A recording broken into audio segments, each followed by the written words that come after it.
The courtroom is silent. Too silent. The air feels thick, like everyone is holding their breath. Sunlight filters through tall windows, illuminating the polished wooden floor where a lone black woman stands. Her wrists are still marked from the tight cuffs she was forced to wear moments ago.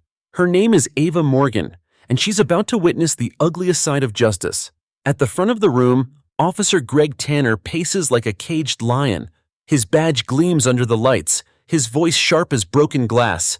"You think you can mouth off to me in my courtroom?" he growls, stepping closer. Ava doesn't flinch. Her posture remains straight, her chin slightly lifted. "This isn't your courtroom, officer," she says evenly. "It belongs to the law." Her calm only infuriates him more. The gallery watches in shock as Tanner's hand clenches into a fist. A few people whisper, one even stands, uncertain whether to intervene. But before anyone can react, Tanner grabs her arm and shoves her backward, hard. She hits the side of the defense table, papers scattering across the floor. A gasp ripples through the room. The judge slams his gavel, shouting, "Officer Tanner, that's enough!" But Tanner's face is red, his breathing uneven. "These people need to learn respect," he shouts, voice cracking. "You think you can talk down to an officer? You think—" "Sit down, Greg," another officer calls, but he ignores it. Ava slowly pushes herself up from the floor. The courtroom door swings open at the back, and a man in a dark suit rushes forward, a U.S. Marshal, his expression horrified. "Sir, you need to stop right now." Tanner wheels around. "Stay out of this." The Marshal steps between them, shielding Ava, but she touches his arm gently. "It's all right," she says quietly. Her voice is calm, deliberate, the kind of control that disarms everyone around her. She faces Tanner again, her eyes locked on his. "You've made your point, officer," she says. "Now it's my turn."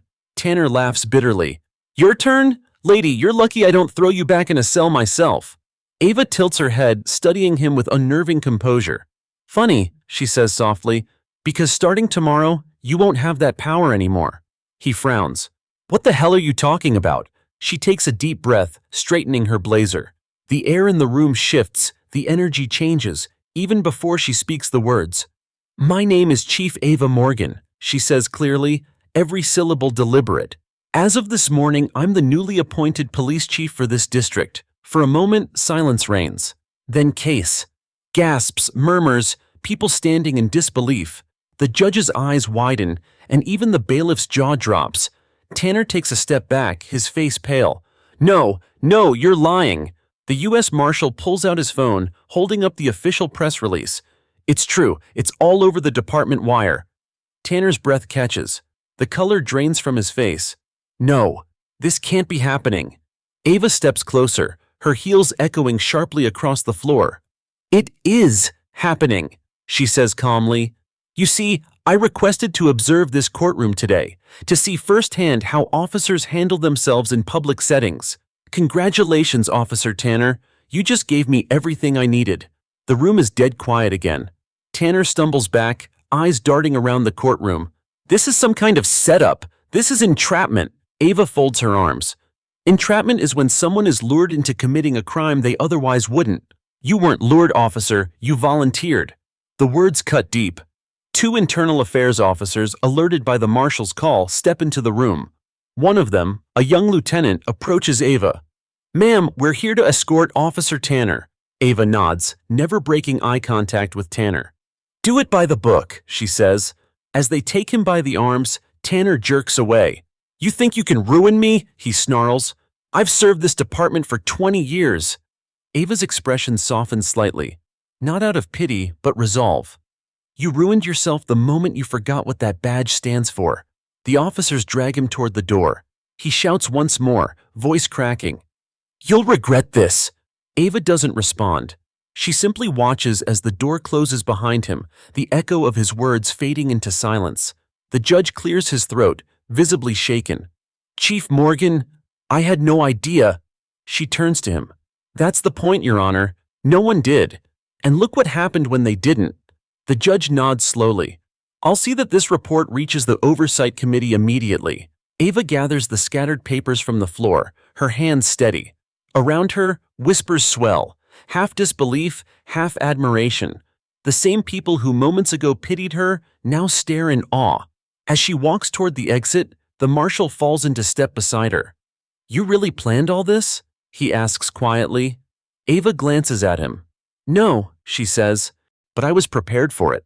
Outside, the sky is blazing blue. Cameras wait at the courthouse steps, reporters shouting questions. She pauses only long enough to face them. Today wasn't about me, she says into the microphones. It was about accountability. No officer, no matter how long they've worn the badge, is above the oath they swore to keep. Then she steps into the sunlight, her head high, as flashbulbs ignite around her. Because sometimes justice doesn't come from the law itself. Sometimes it walks into the room wearing its badge for the first time. By the next morning, Ava Morgan's name is everywhere. News anchors call her the Iron Chief. Talk shows debate whether her reveal in court was bravery or theater. Hashtags trend, #Chief Morgan, #Justice. In uniform, some #power redefined. But Ava ignores it all. She sits in her new office on the top floor of the precinct, staring out the window as the early sunlight spills across the city skyline. The same department she now commands once turned its back on women like her. Now, every phone in the building rings with her name. A soft knock at the door pulls her from her thoughts. Come in, she says. It's Captain Ruiz, a middle-aged officer with tired eyes and decades of service etched across his face. He clears his throat. Chief, the press is still camped outside. They're asking for a statement about Officer Tanner. Ava turns from the window. Has he been processed? Ruiz nods.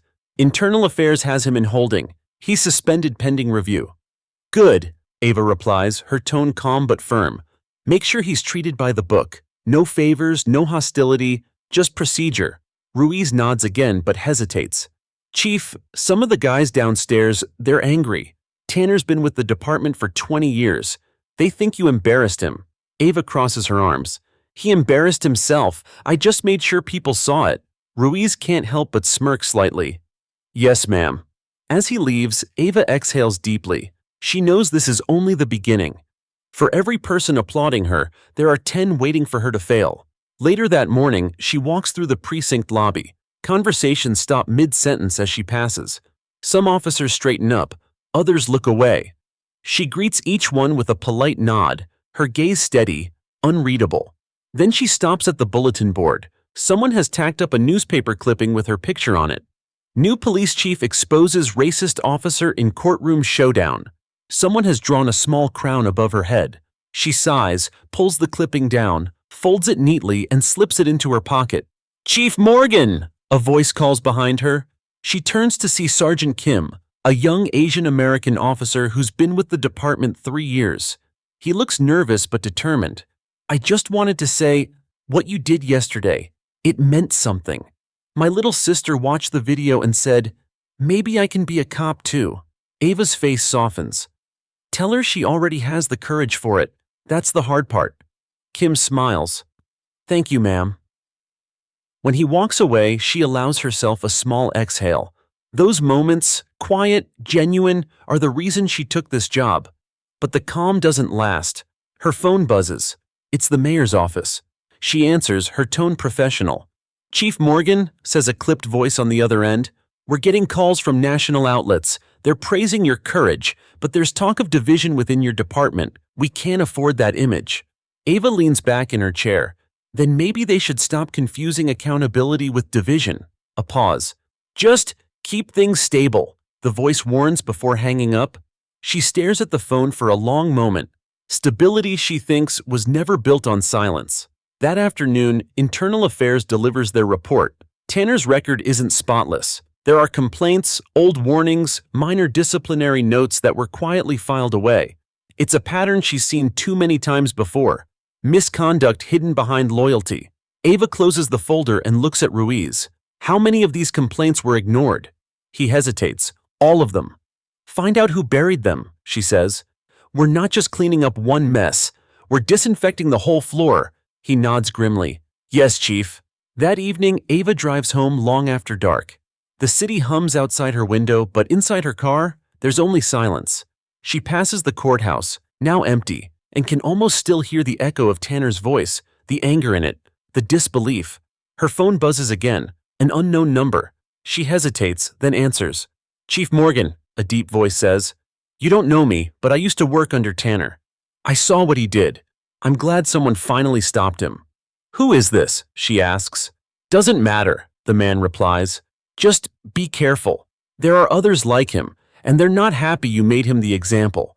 The line goes dead. Ava stares at her reflection in the dark windshield.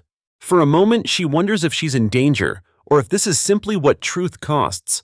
The next morning, she arrives at headquarters early. The sky is still dim, the hall's quiet. On her desk sits a small, unmarked envelope.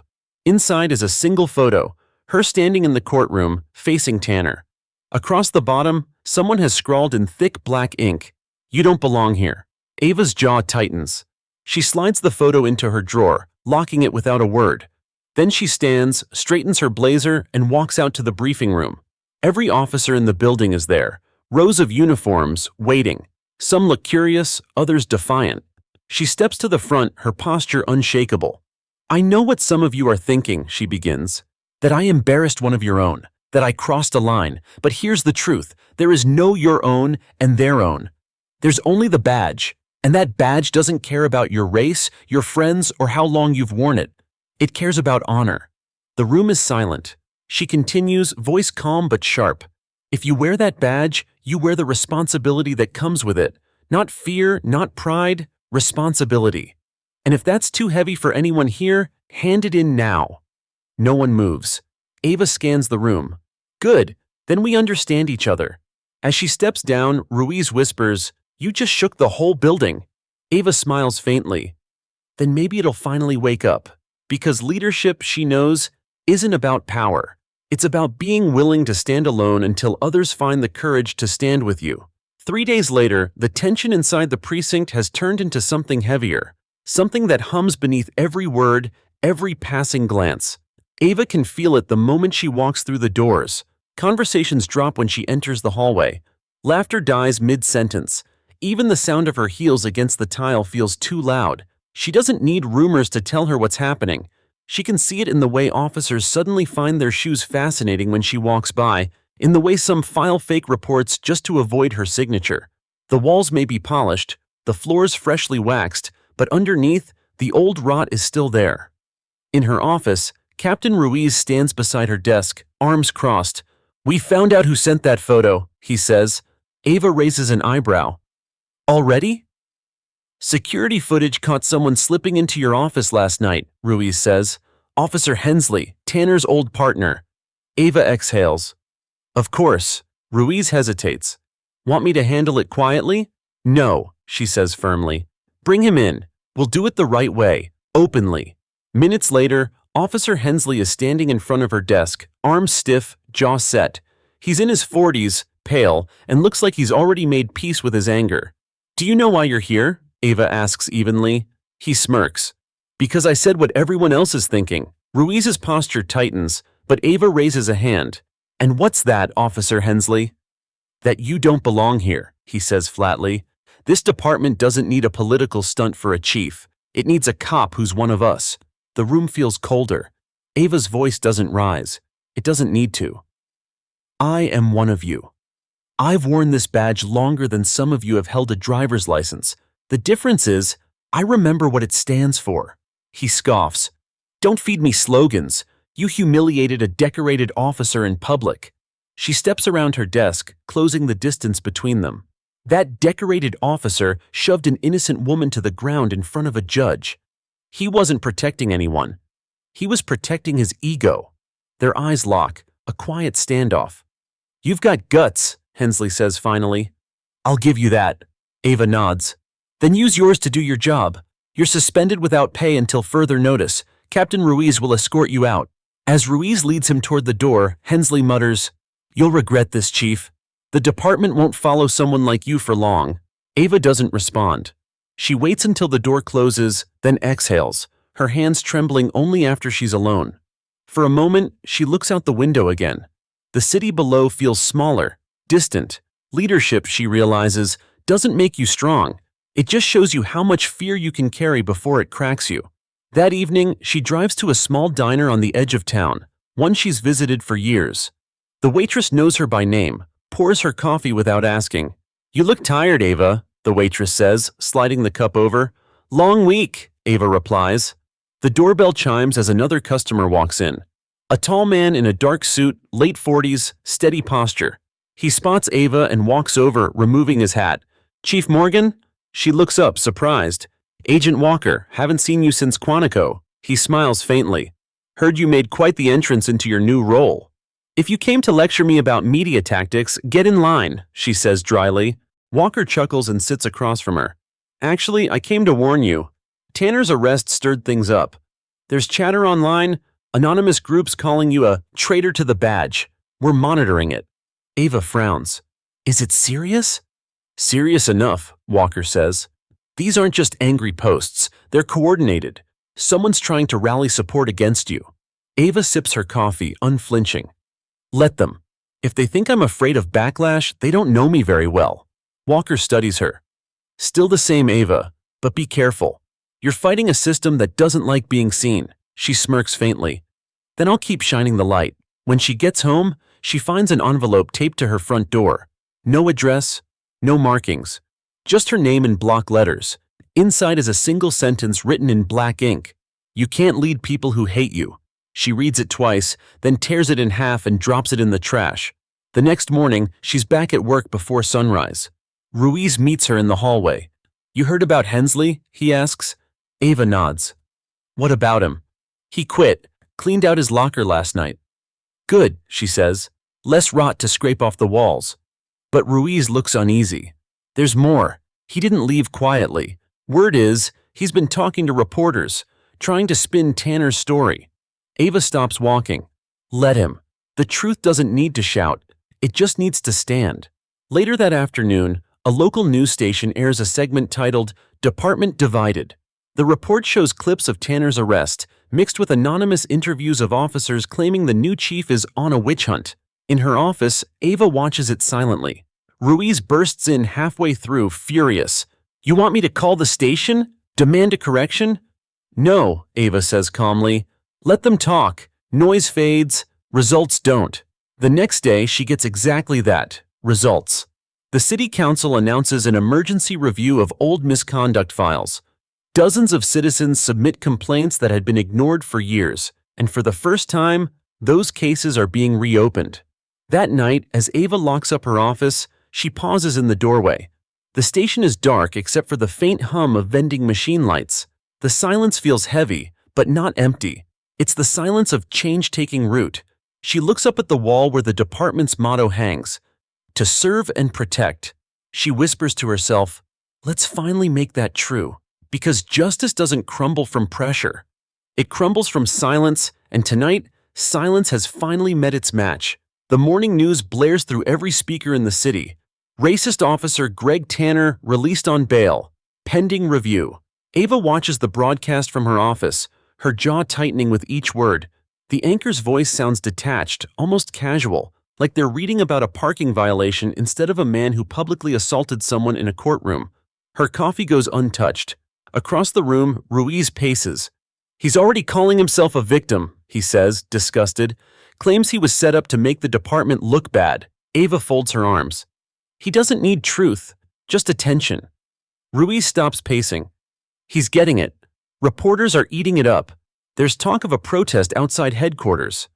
"Let them protest," she says. "They'll see what happens when facts meet cameras." But she knows Ruiz is right. This is more than noise. This is organized pushback, the same kind she's been warned about. By noon, the precinct feels like a pressure cooker. Officers whisper in corners, citizens gather outside with signs both for and against her. Through the window, Ava can hear them chanting, her name, Tanner's name, words of anger, of hope, of division. She stands at her window and watches it all. This is what progress looks like, she thinks, messy, loud, uncomfortable. Ruiz enters with a folder. Internal Affairs just finished Tanner's preliminary hearing. They're recommending full dismissal. Ava turns to him. "Good. Then let's make it official." Ruiz hesitates. "There's something else." He places a document on her desk. It's a disciplinary record. Hers. From years ago. One line is highlighted. "Use of force during field operation, case dismissed." Ava's eyes narrow. Where did this come from? "Anonymous submission," Ruiz says. "Someone sent it to the press too." She stares at the paper, the old memory clawing its way back. It was her first year as a detective. She'd been called to a domestic disturbance, and the suspect had pulled a gun. The scuffle ended fast, too fast for anyone to know the truth. The suspect was unharmed, but the department questioned her for weeks. They eventually cleared her, but the rumor followed her for years. She exhales slowly. "They're digging, Ruiz, looking for anything they can twist." He nods grimly. "I'll handle it." "No," she says, "let them dig. The truth doesn't fear dirt." Still, she can't shake the weight of it. That night, she drives home in silence, the city lights flickering against her windshield. When she pulls into her driveway, she notices a car parked across the street, windows tinted, engine running. She steps out, hand resting near the holster she rarely carries off duty. The car doesn't move. She stares for a long moment, her instincts sharp. Then, just as suddenly, the car drives away. Inside her house, she locks the door and leans against it. The walls feel too quiet, the air too still. Her reflection in the window looks tired, strong but tired. Her phone buzzes again. A message. Unknown number. "You're next." No name, no context, just 2 words. Ava sets the phone down and exhales slowly. "So that's how it's going to be," she whispers. The next morning, she arrives early again. She refuses to let fear dictate her routine. If they want her scared, they'll be disappointed. She calls a meeting with the department heads. The room fills with officers, some loyal, others skeptical. The air hums with quiet tension. "I know what's being said," Ava begins, her tone sharp but steady. "I know there are people outside, and maybe inside, who want to see this department divided. But hear me clearly. I won't be intimidated into silence. I won't be distracted from doing what's right." Someone in the back mutters, "Easy to say when you've got the cameras on your side." Ava doesn't look to see who it was. She just replies, "The cameras don't protect me, integrity does. Try it sometime." A murmur ripples through the room. She steps closer to the table. "We've spent too many years letting fear make decisions for us. Fear of losing reputation, fear of speaking up, fear of truth. That ends today." Ruiz nods slightly, proud.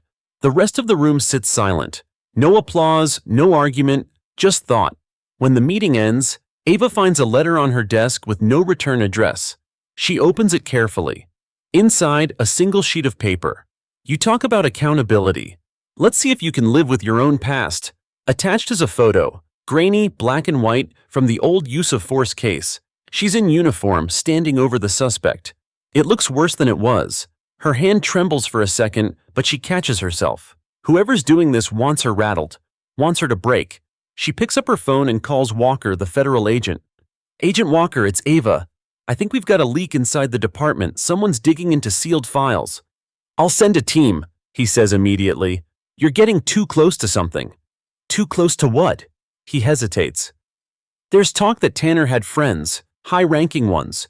He was part of a network protecting dirty officers, the kind of network that doesn't like being exposed." Ava's pulse quickens. "And now I'm the problem. Now you're the target," Walker corrects. That night, as she leaves headquarters, she notices her car alarm blinking.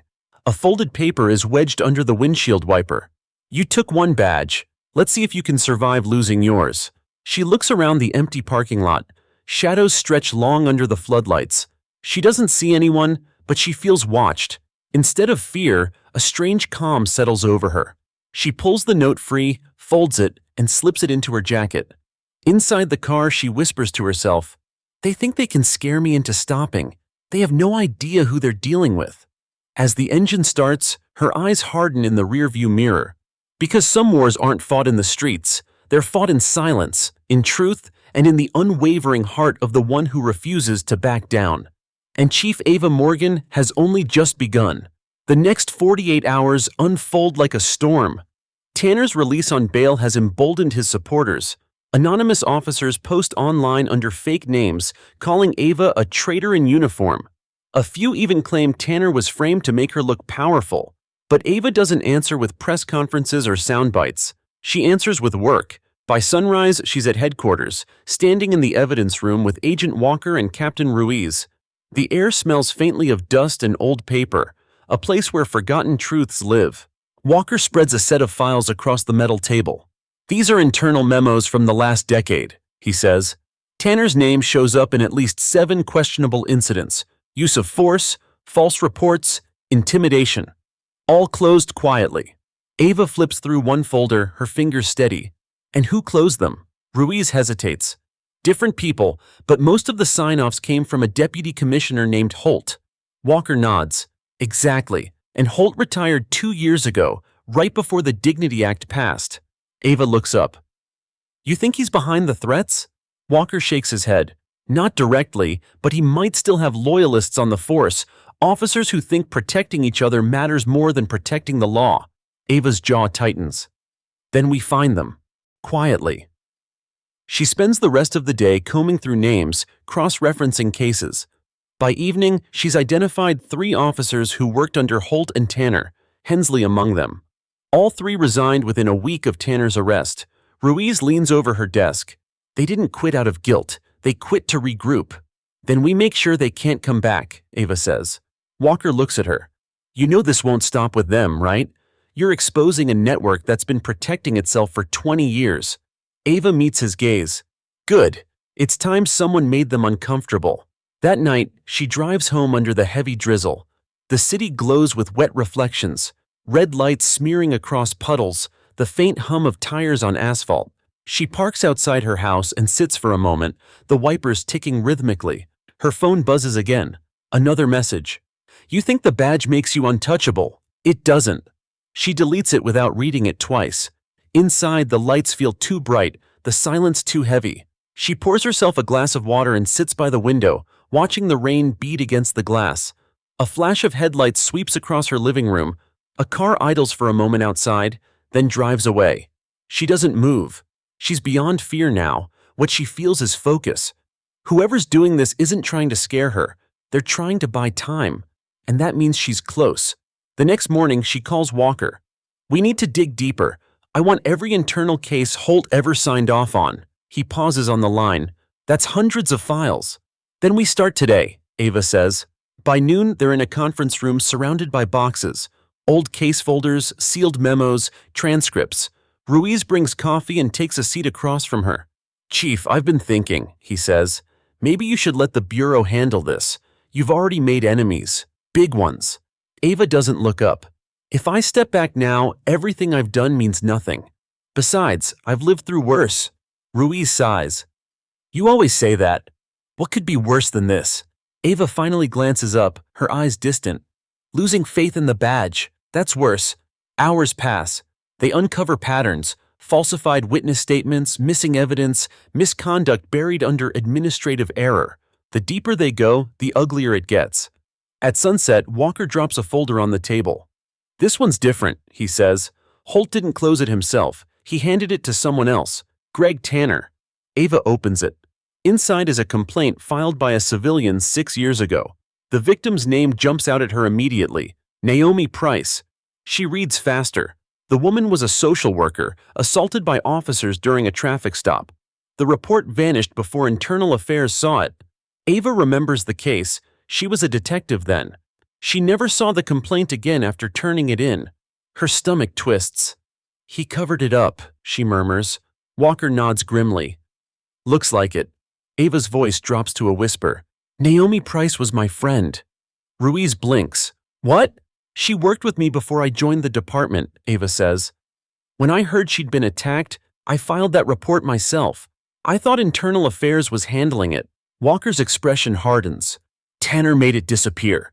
Ava grips the edge of the table. Then this isn't about corruption anymore. It's personal. That night, she drives across town to Naomi's last known address. The neighborhood is quiet. Small houses lined up under flickering streetlights. She parks and knocks on the door.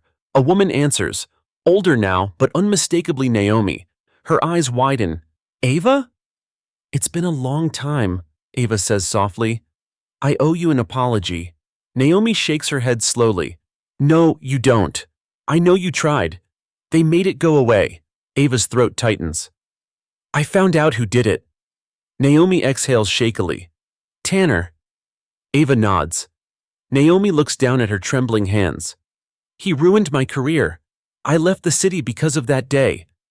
Ava places a hand over hers. Then let me fix it now. Naomi studies her for a moment. You can't change what happened. No, Ava says, but I can make sure it doesn't happen again." As she walks back to her car, Naomi calls after her. "Be careful, Ava.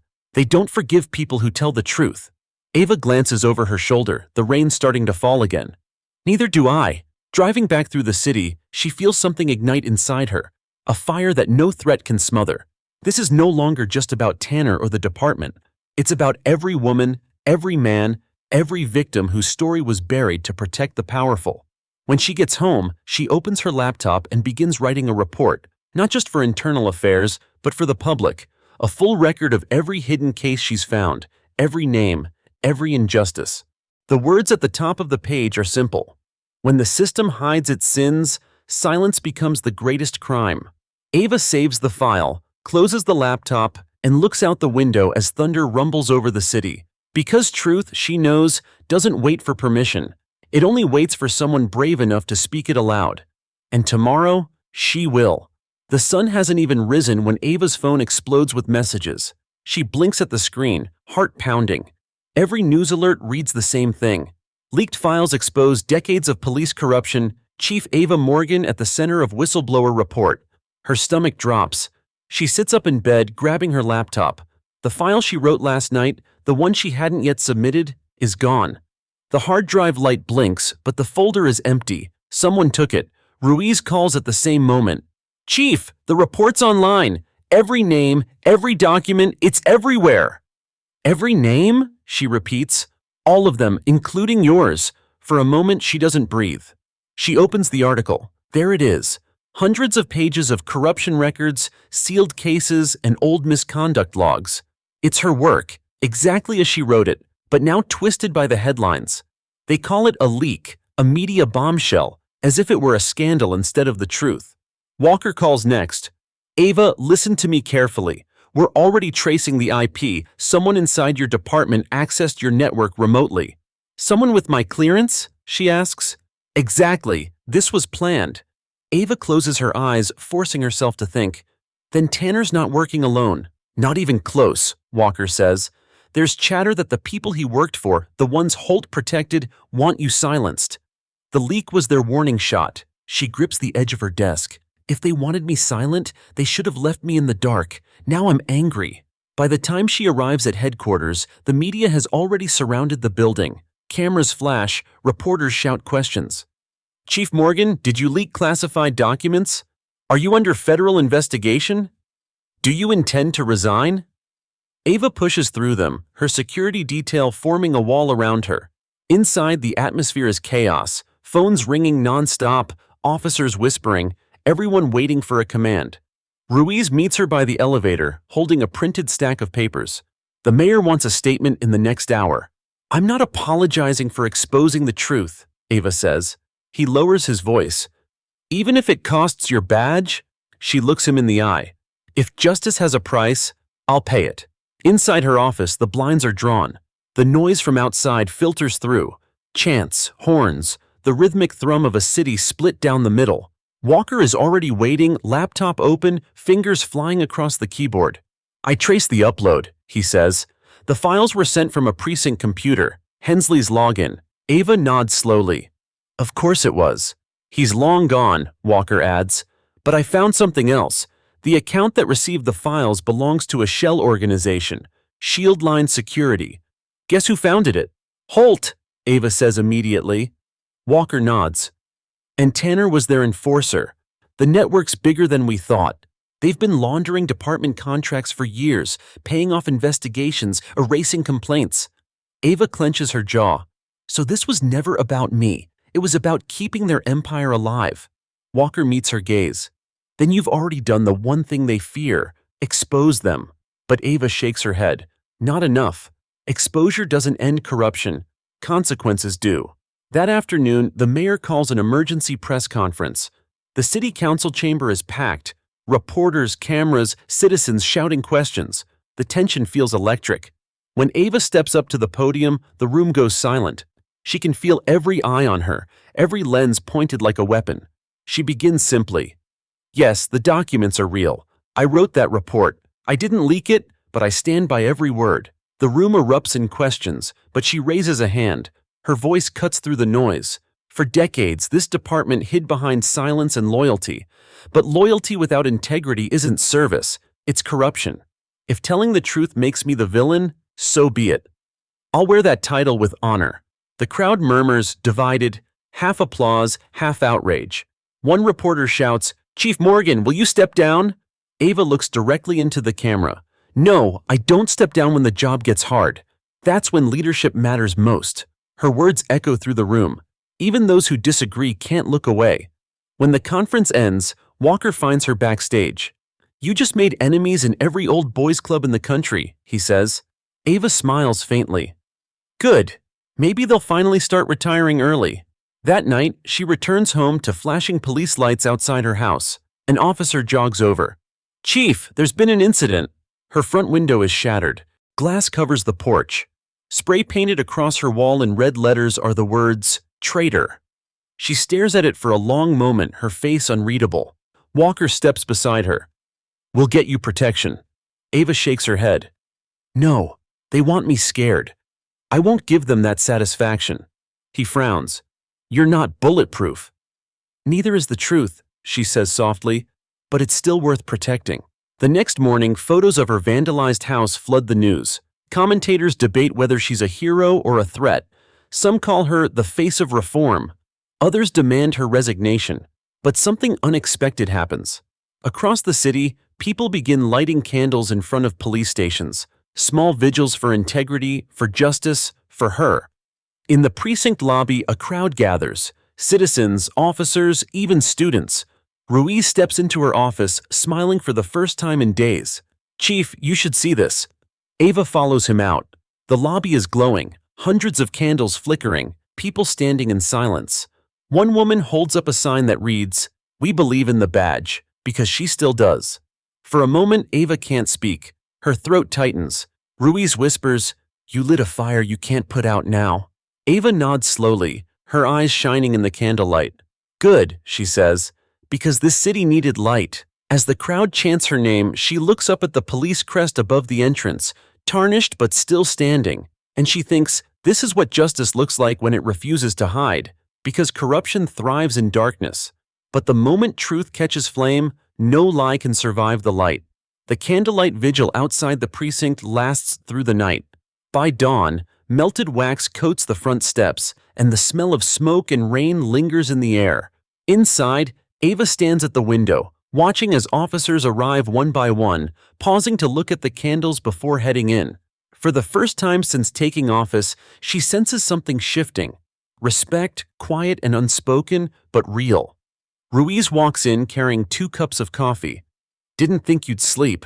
"I didn't," she admits. "Too much work to do." He sets a cup on her desk. "The mayor called again. You're officially under federal review, but the public's on your side. They're calling you the truth in uniform." Ava almost laughs. "That'll last until someone finds a better headline." Ruiz shrugs. "Maybe, but for now, you've got the city listening." Before she can reply, her office phone rings. She answers quickly. "Chief Morgan, this is Director Monroe, Department of Justice," says a stern female voice. "We've been reviewing your leaked files. I'm authorizing a joint federal investigation into Shieldline security and all associated personnel." Ava's heart skips. "You have proof linking them to Holt?" "More than proof," Monroe replies. "We've been tracking a money trail for months. Your report connected the missing piece. We'd like you to assist as liaison for the task force." Ava sits straighter. "I'm in." "Good," Monroe says, "because the man funding Holt's network isn't just an ex-deputy commissioner.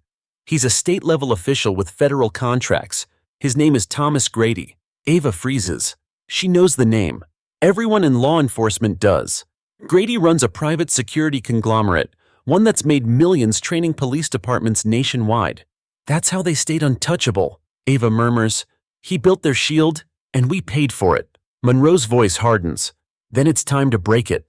By the afternoon, Ava, Walker, and Ruiz are in a secure federal briefing room. On the screen is Grady's face, gray-haired, polished, confident. Walker points to the chart beside it, showing a web of payments connecting Grady, Holt, and Tanner. Walker says, "This is what we've been chasing. Tanner wasn't just a rogue cop, he was muscle. Grady funded the cover-ups, Holt signed them off, Tanner enforced silence. They built a machine. Ava leans forward. Then let's dismantle it. Ruiz nods. Where do we start? Walker switches the screen to a live map. Grady's hosting a private event tonight. Closed-door fundraiser for state contracts. We'll have federal surveillance in place. If he so much as sneezes suspiciously, we'll catch it. Ava smirks faintly. And if he's smarter than we think? Walker meets her gaze. Then we use bait. The room falls silent. Ruiz frowns. You mean her? Ava answers for him. Yes, if they've been watching me, I'll give them something worth watching. That evening, the city glows under a sky bruised with clouds. The event is held in a luxury downtown hotel. Black cars lined up along the curb, men in suits guarding the entrance. Inside, champagne glasses sparkle under chandeliers. Ava steps out of the elevator in a sleek dark dress, her badge clipped discreetly under her coat. An earpiece hums in her ear. Walker's voice comes through softly. You're clear to move. Grady's at the far table, surrounded by security. She glides through the room, smiling politely at anyone who looks her way. Conversations hush as she passes. She can feel the weight of recognition, some admiring, others hostile. Then she sees him. Thomas Grady, the man behind it all. He's older than his photos suggest, but his arrogance hasn't aged a day. He's shaking hands, laughing, the kind of man who's never had to answer to anyone. Ava approaches slowly. Mr. Grady, she says. He turns, momentarily confused, then smiles thinly. Chief Morgan, I've heard you're quite the disruptor. I prefer reformer, she replies evenly. He gestures for her to sit. Reform, disruption, they're two sides of the same coin. And coins, my dear, always land on whoever throws them harder. She studies him. You talk like a man who's never been caught, he chuckles. And you talk like someone who thinks she's invincible. Ava leans closer. Not invincible, just prepared. Grady's expression falters slightly, but he recovers. You're brave coming here. You've made powerful enemies. I've made honest ones, she says. That's different. For a brief second, their eyes lock, and Ava sees it. The flicker of calculation behind his charm. She touches the small pin on her collar, a hidden microphone. You know, Mr. Grady, she says casually, I used to think corruption was about greed, but now I know it's about fear. Fear of being irrelevant. Grady's smile stiffens. Careful, Chief. Some people don't take kindly to being lectured by reformers. Ava tilts her head. And some people don't take kindly to losing contracts worth $20 million. His eyes widen slightly. You don't know what you're playing with. I do, she says softly. Justice. Walker's voice crackles in her ear. We got it. Full confession on record, he's ours. At that moment, agents flood the room. Guests gasp as FBI jackets appear, commands shouted, cameras flashing. Grady stands frozen, his composure cracking for the first time in decades. As they cuff him, he snarls, You think this ends with me? Ava steps closer, her voice calm and cold. No, it ends with the truth. Outside, rain begins to fall again, washing the city streets clean. Walker joins her at the entrance. You just took down one of the most powerful men in the state, he says.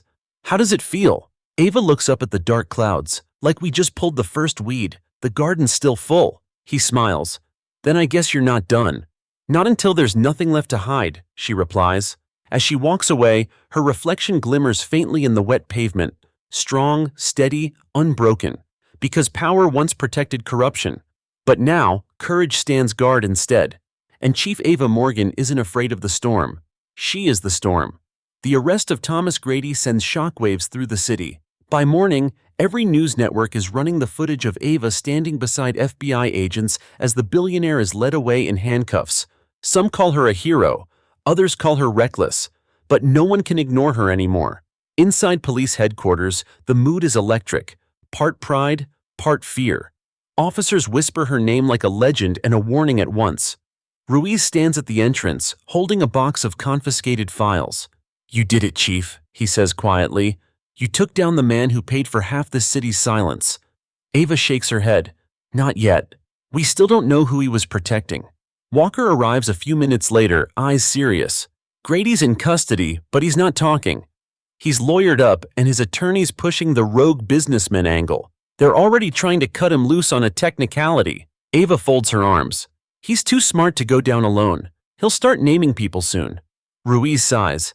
And some of those people might be wearing this uniform. Ava nods. Then we brace for fallout. The next few days feel like walking through a minefield. Departments across the state are forced to open old records. Internal Affairs is flooded with anonymous confessions and leaked memos. Some officers resign quietly. Others lash out, calling Ava the destroyer of brotherhood. One night, she steps into the elevator after a long meeting and notices a folded piece of paper taped to the mirror. You took down one monster. Don't forget who trained him. There's no signature. She peels the note off and folds it into her pocket.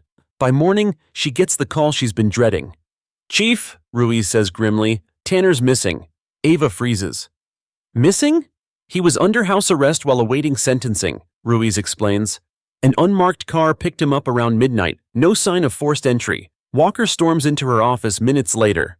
He's gone off grid. We're assuming Grady's network got to him first. Ava's voice is low but sharp.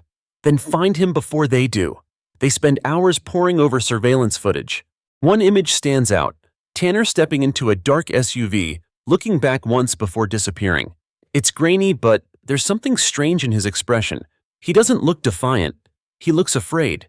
By evening, a new video surfaces online. Tanner, sitting in what looks like a warehouse, a single light above him. His voice trembles as he speaks.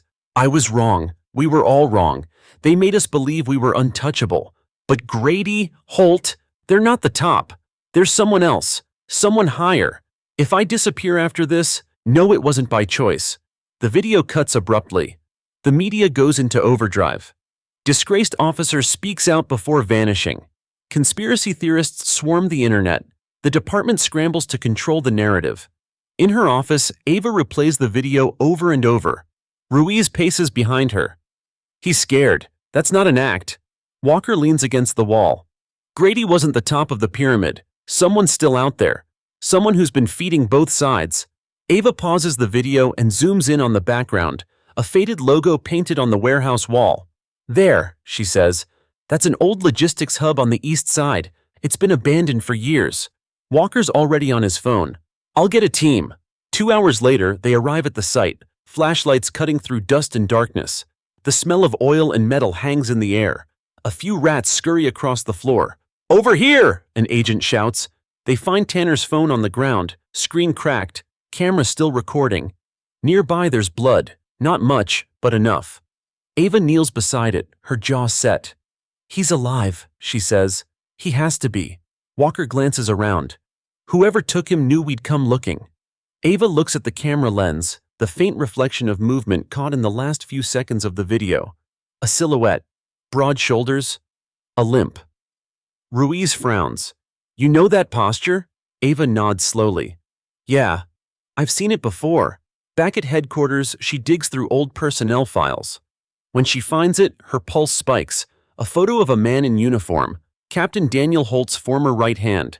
Marcus Dale, now retired, a decorated officer, and he walks with a limp. Walker looks over her shoulder.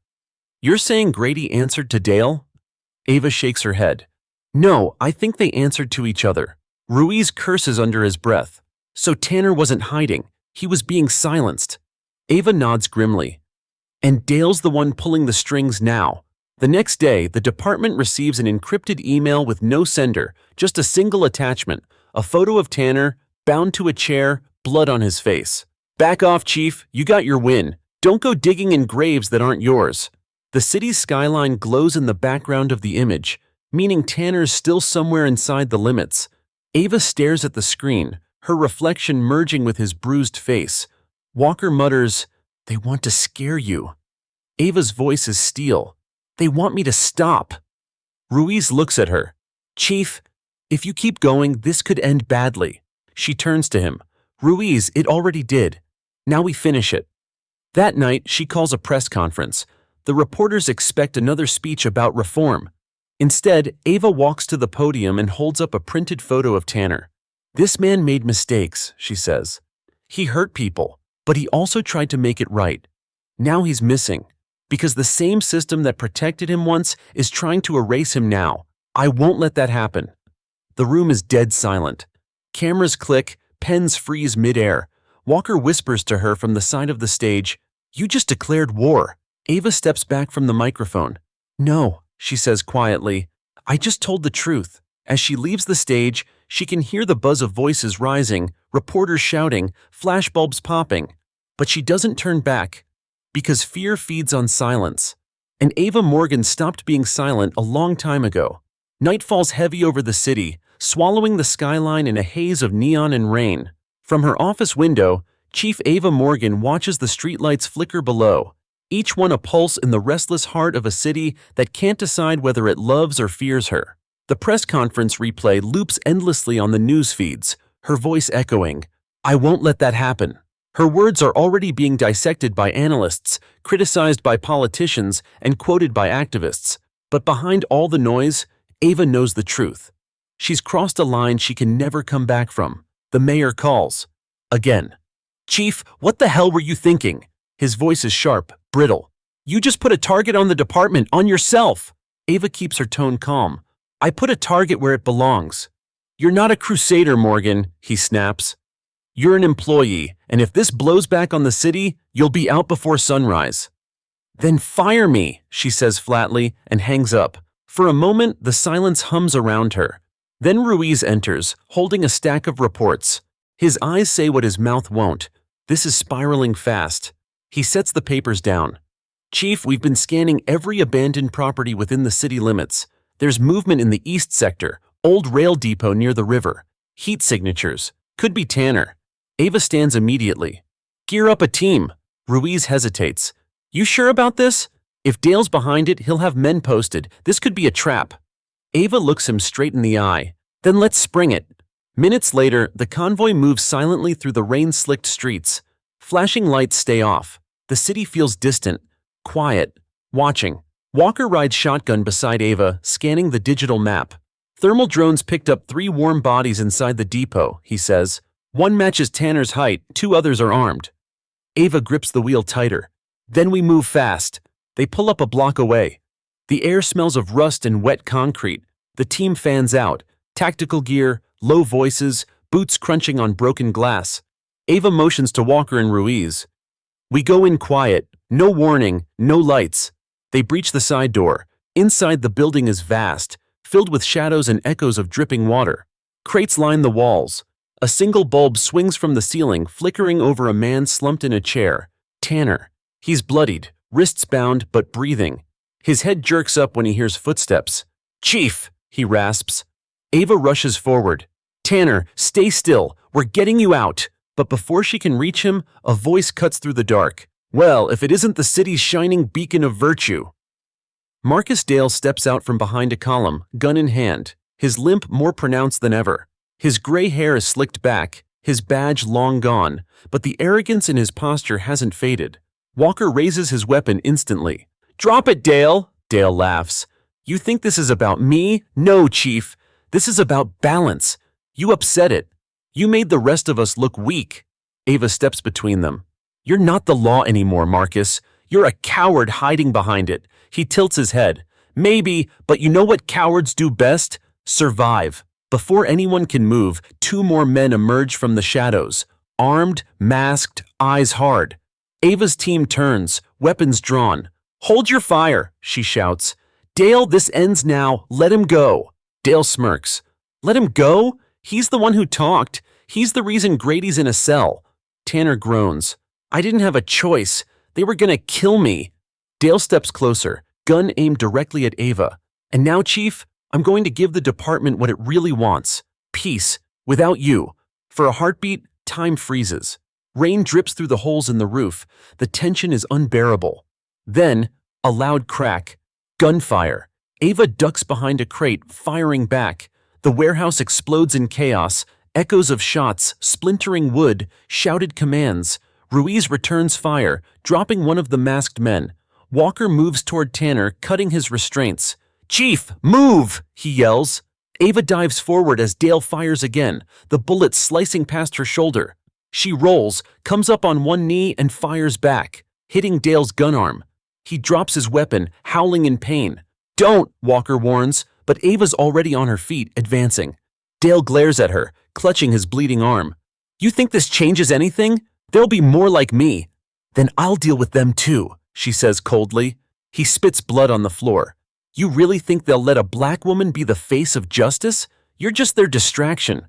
Ava's eyes burn, but her voice stays level. No, I'm their reckoning. She cuffs him herself, pressing him to the ground as the team secures the scene. Outside, the rain pours harder, washing the blood from the concrete. Ruiz walks over, panting. Tanner's alive. Barely, but alive. We're taking him to medical. Ava nods, eyes still locked on Dale. He talks first. Every name, every contact, every dirty dollar. Walker glances at her. You realize this could reach federal brass. Then let it, she replies. Sunlight doesn't stop at city limits. As the convoy rolls out, sirens wailing into the storm, Ava sits beside Tanner in the ambulance. His face is pale, eyes fluttering open. You saved me, he whispers. She looks at him quietly. No, Tanner, you saved yourself when you told the truth. He tries to smile. You think it's over now? Ava glances out at the rain-streaked city. No, but it's beginning to make sense. Back at headquarters, as dawn breaks, she walks through the lobby. The vigil candles from days ago are melted to stubs, but the light still flickers faintly. She pauses, whispers under her breath, one storm at a time. And for the first time in weeks, she feels something close to peace. Not victory, just clarity. Because justice isn't about winning battles. It's about never surrendering to the darkness that fights back. And as long as she wears the badge, Chief Ava Morgan will never stop shining light where others fear to look. Morning breaks with the wail of sirens and headlines screaming across the nation. Corrupt police network crumbles after Chief Morgan's raid.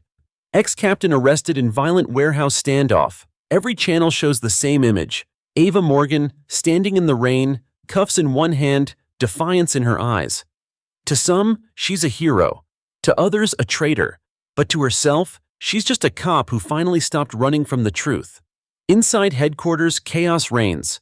Reporters crowd the entrance, demanding statements. Internal Affairs floods the building, collecting files, interviewing officers, combing through every corner for ghosts of the past. Ruiz stands in her doorway, exhaustion etched deep into his face. You know what they're calling it, right? He says. The Purge. Ava almost smiles. Could be worse. They could be ignoring it. He hands her a folder. Tanner's stable. Doctors say he'll live. He's been asking for you. Bring him here, she says immediately. Within the hour, Tanner's sitting across from her in a wheelchair, his face bruised, bandages across his forehead. His eyes are hollow but lucid. He exhales shakily. You should have left me, Chief. Ava folds her arms. You were the key. You still are. He laughs weakly. Key to what? Holt's gone. Grady's in custody. Dale's behind bars. Who's left? She slides a document across the table. Photos, financial records, sealed memos. You tell me, because these accounts, the ones funneling money through Shield Line, are still active. Tanner stares at the pages, his throat tightening. That can't be right. Holt and Grady were the top. Then someone took their place, she says. He looks up, guilt flickering behind his eyes. You don't understand. They had people everywhere. Inside Internal Affairs, the union, even the mayor's office. Holt used to say, power isn't who wears the badge, it's who signs the paycheck. Ava leans forward. Then tell me who's signing now. Tanner hesitates, sweat beading on his temple. There was a name, one we weren't supposed to say. Code word in the files was Echo. Echo? Ava repeats. He nods. Whoever that is, they ran everything from the shadows. Walker enters just then, his phone pressed to his ear. Chief, he says, we just got confirmation. Dale's lawyer filed for a federal transfer. Someone high up is intervening. Ava frowns. Someone wants him out. Walker nods grimly. Echo, maybe? Ruiz steps inside, holding another document. Chief, you need to see this. It's a memo from the mayor's office, dated that morning. Effective immediately, Chief Ava Morgan is placed on administrative leave pending investigation. The room goes silent. Ava reads it twice, her jaw tightening. So this is their play. Walker curses under his breath. They're closing ranks. Ruiz looks furious. You saved this city and now they want you gone? Ava folds the paper carefully. They don't want me gone. They want me quiet. She takes a deep breath. Then we don't play defense. We go louder. That night, she meets Walker in an underground parking garage. Neutral ground, away from cameras and prying eyes. Rainwater drips from the ceiling. Walker leans against his car. You know if you push this any further, they'll destroy your career. Ava stares at him. Then let them. I didn't take this job to keep it. He sighs. You've changed. She shakes her head. No, I just stopped apologizing. He hands her a USB drive.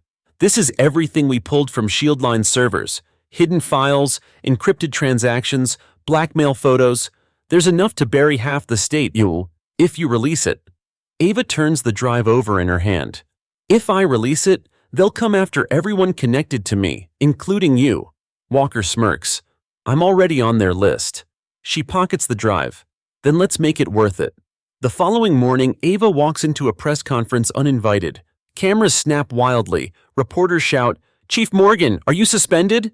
She steps to the podium holding the USB in her hand. You've all seen the headlines, she begins. You've heard the rumors, but the truth is bigger than any one officer or department.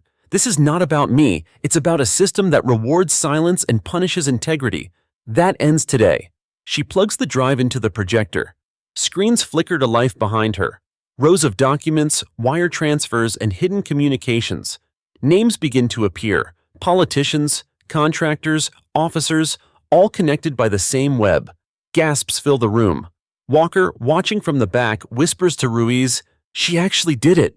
The reporters explode into chaos, cameras flashing like lightning. Ava raises her voice over the noise. I'm not asking for applause, I'm asking for accountability. If the cost of truth is my badge, I'll pay it. But I will not pay it in silence. Security rushes forward, whispering urgently, Chief, the mayor's demanding you step away from the mic. She doesn't. I took an oath to protect and serve, she continues, and that means protecting the truth, even from those who fear it. Her speech hits every major network within minutes. By noon, the governor's office announces a full-scale investigation into the corruption ring. The mayor disappears from public view, but Ava knows better than to celebrate. That night, as she drives home, she notices the same car from weeks ago in her rearview mirror, tinted windows, headlights steady. It follows her through 3 turns before vanishing into the dark. When she pulls into her driveway, her phone buzzes. Unknown number again. Echo always answers last. Ava stares at the message, heart pounding, not with fear, but with certainty. She whispers to herself, then I'll make sure they don't get the last word. She locks the door, sets her badge on the counter, and looks out at the city lights. Justice, she thinks, isn't a destination. It's a war you wake up and fight again every day. And tomorrow, she'll be ready. The world outside still hums with the aftershock of Ava's press conference. Her face dominates every screen in the country. Half the media calls her a whistleblower, the other half a rogue cop. But inside her apartment, it's silent. The only light comes from her laptop, the city's reflection glowing faintly on the glass. She scrolls through the hundreds of emails that have poured in overnight. Some are messages of support. Others are threats. But one stands out. No sender, no subject, just a single line in the body. Echo sees everything. Ava reads it 3 times, then closes the screen. She's not rattled, just tired. The next morning, she drives to a quiet diner on the edge of the city, the kind of place where nobody asks questions. Walker's already there, sitting in a corner booth, coffee half empty, eyes scanning the room like an agent who never learned to relax. He gestures for her to sit. You've started something that won't stop, Ava. The governor's office called me personally. They're launching a task force, officially to clean house, but I think they're trying to find you. She smirks faintly. Let them. I've got nothing to hide. Walker leans forward. You've got everything to hide. The files you released weren't all complete. There are encrypted sections, the messages between Holt and someone codenamed Echo. Those weren't supposed to see daylight. Ava raises an eyebrow. You mean they weren't supposed to be found? He sighs. You need to lay low for a while. They'll come after you and not through the courts. Political, personal, whatever it takes. Ava takes a sip of coffee, her voice calm. I've already been shot at, threatened, and nearly burned down by my own department. I'm past fear, Walker. Before he can reply, Ruiz bursts through the diner door, still wearing his badge. His face is pale. Chief, sorry, Ava, there's been a break-in at HQ. Someone hit the evidence room. They took everything connected to Shieldline and Grady. Ava's expression hardens. Someone inside? Ruiz nods.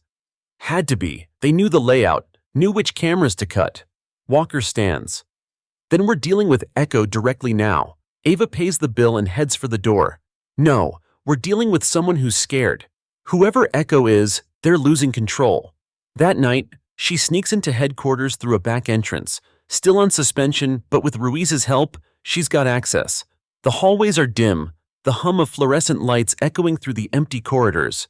In the evidence room, the metal cabinets stand open, files scattered like torn pages of a story someone's trying to erase. Ava picks up a single folder left behind. Tanner's statement. Someone wanted everything except him gone. Ruiz whispers behind her, "Chief, if we get caught—" "We won't," she interrupts. "Not tonight."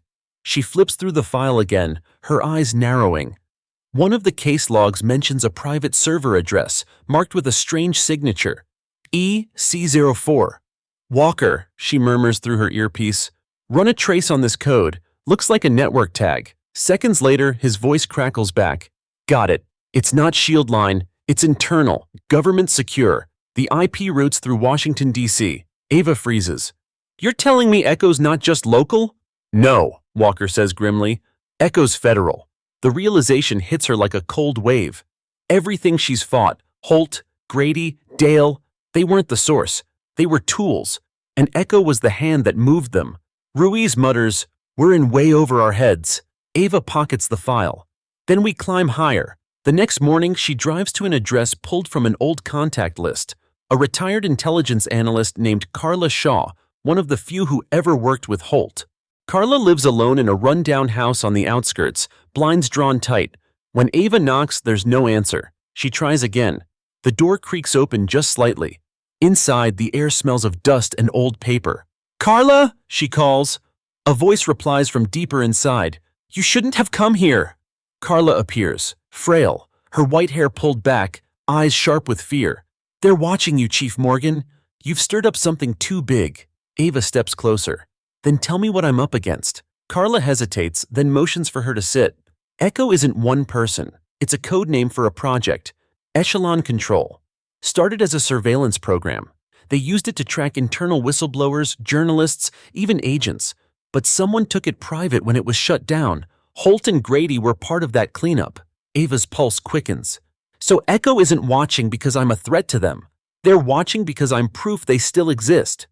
Carla nods. "You're the loose end they didn't cut."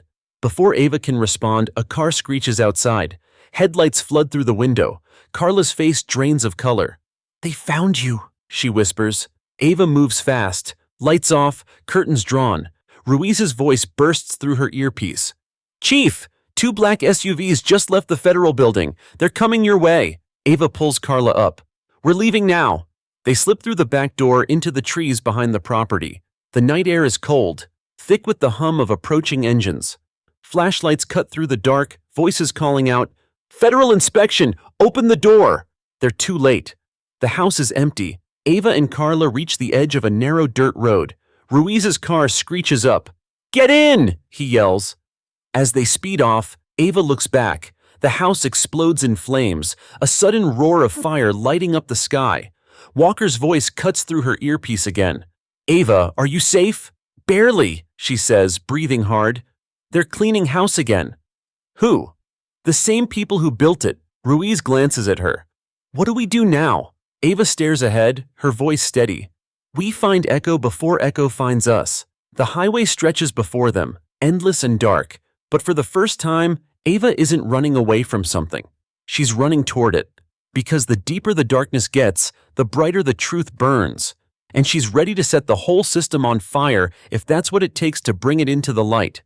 The interstate stretches like a black ribbon under the pale morning sky. Ava drives fast, the wind roaring through the open window, her mind a storm of names, faces, and missing pieces. Carla Shaw sits in the passenger seat, clutching a small metal box, her only possession from the wreckage. Ruiz follows close behind in another car, his lights off to avoid attention. They've been driving for hours, heading west, away from the city and its flashing cameras. Ava hasn't said much since the explosion. She just keeps her eyes on the road, jaw clenched. Finally, Carla breaks the silence. "You understand what you're doing, don't you? Once you go after them, there's no turning back." Ava's tone is steady. "I crossed that line a long time ago." Carla opens the metal box, revealing a handful of flash drives, Old photos and a torn badge, one that belonged to Holt. This is everything I saved. Files, messages, backups. Holt thought he deleted it all, but I made copies. Most of it's encrypted, but I know one thing. Echo isn't a person. It's a council. 5 names, 5 signatures. Ava glances over. Do you know who they are? Carla hesitates. One of them worked for the Department of Justice. Another was military intelligence. They built echelon control as a failsafe to protect high-ranking officials if they ever got caught in criminal activity. Holt and Grady were their soldiers, but when you exposed them, the council reactivated itself. You made them visible again. Ava exhales slowly. Good. Visibility's how you kill shadows. Ruiz's voice crackles through the radio. Chief, we've got company. 2 unmarked SUVs just turned onto our route. 15 seconds behind. Ava checks her rearview mirror.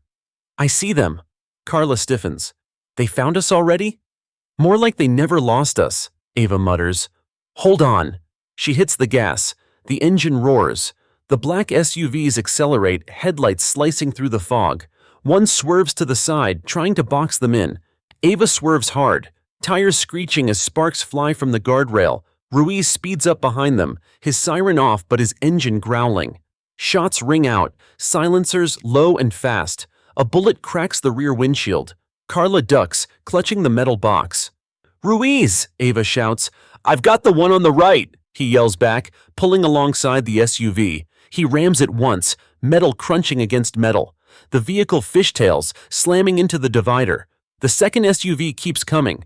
Ava slams on the brakes. The SUV overshoots, skidding ahead. She spins the wheel, clips its rear, and sends it spinning into the ditch. The car rolls twice, then bursts into flames. For a long second, only the sound of their labored breathing fills the car. Then Ruiz's voice breaks through the radio again. You okay? Ava nods, though he can't see it. Yeah, but they won't stop. That was just the first wave. They pull off the highway, taking a narrow dirt road into a stretch of forest. The morning light barely filters through the trees. Carla looks pale, shaken. You should leave me behind. I'm the reason they're after you. Ava shakes her head. They're after the truth, Carla. You just happen to carry it. They stop near an abandoned ranger station, a safe house Walker arranged years ago for undercover operations. Dust blankets the furniture, but the generator still works. Ruiz checks the perimeter while Ava spreads Carla's files across the table. She stares at the list of partial names, government seals, and coded signatures. One name repeats across multiple documents. C.D. Marin. Carla frowns. That one showed up near the end of Echelon's operation. He wasn't military, he was a politician. Young, ambitious, vanished a few years ago after a corruption probe was accidentally dropped. Ava's blood runs cold. Christopher D. Marin. He's the Deputy Director of Homeland Security now. Ruiz whistles low. You've got to be kidding me. Walker's voice comes through the radio again, faint but urgent. Ava, I traced the fire at Carla's place. It wasn't a random hit. It was ordered. From Marin's office. Carla gasps. He's Echo? Ava shakes her head. No, he's one of them. But if he's bold enough to give the order himself, he's the one running point. She paces the room. We can't go public yet. Not without proof. We need something that ties Marin directly to the operation. Carla opens another file, hands trembling. Holt mentioned a server. Echo Core. He said it was the heart of everything. Records, transactions, names.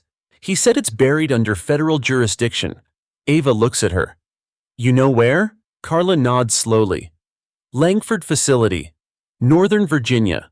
Classified storage center for decommissioned surveillance systems. Ruiz groans. Breaking into a federal site? That's suicide. Ava smirks faintly. Only if we get caught. Walker's voice cuts in again. Ava, don't do this. Marin's protected by layers of people who owe him favors.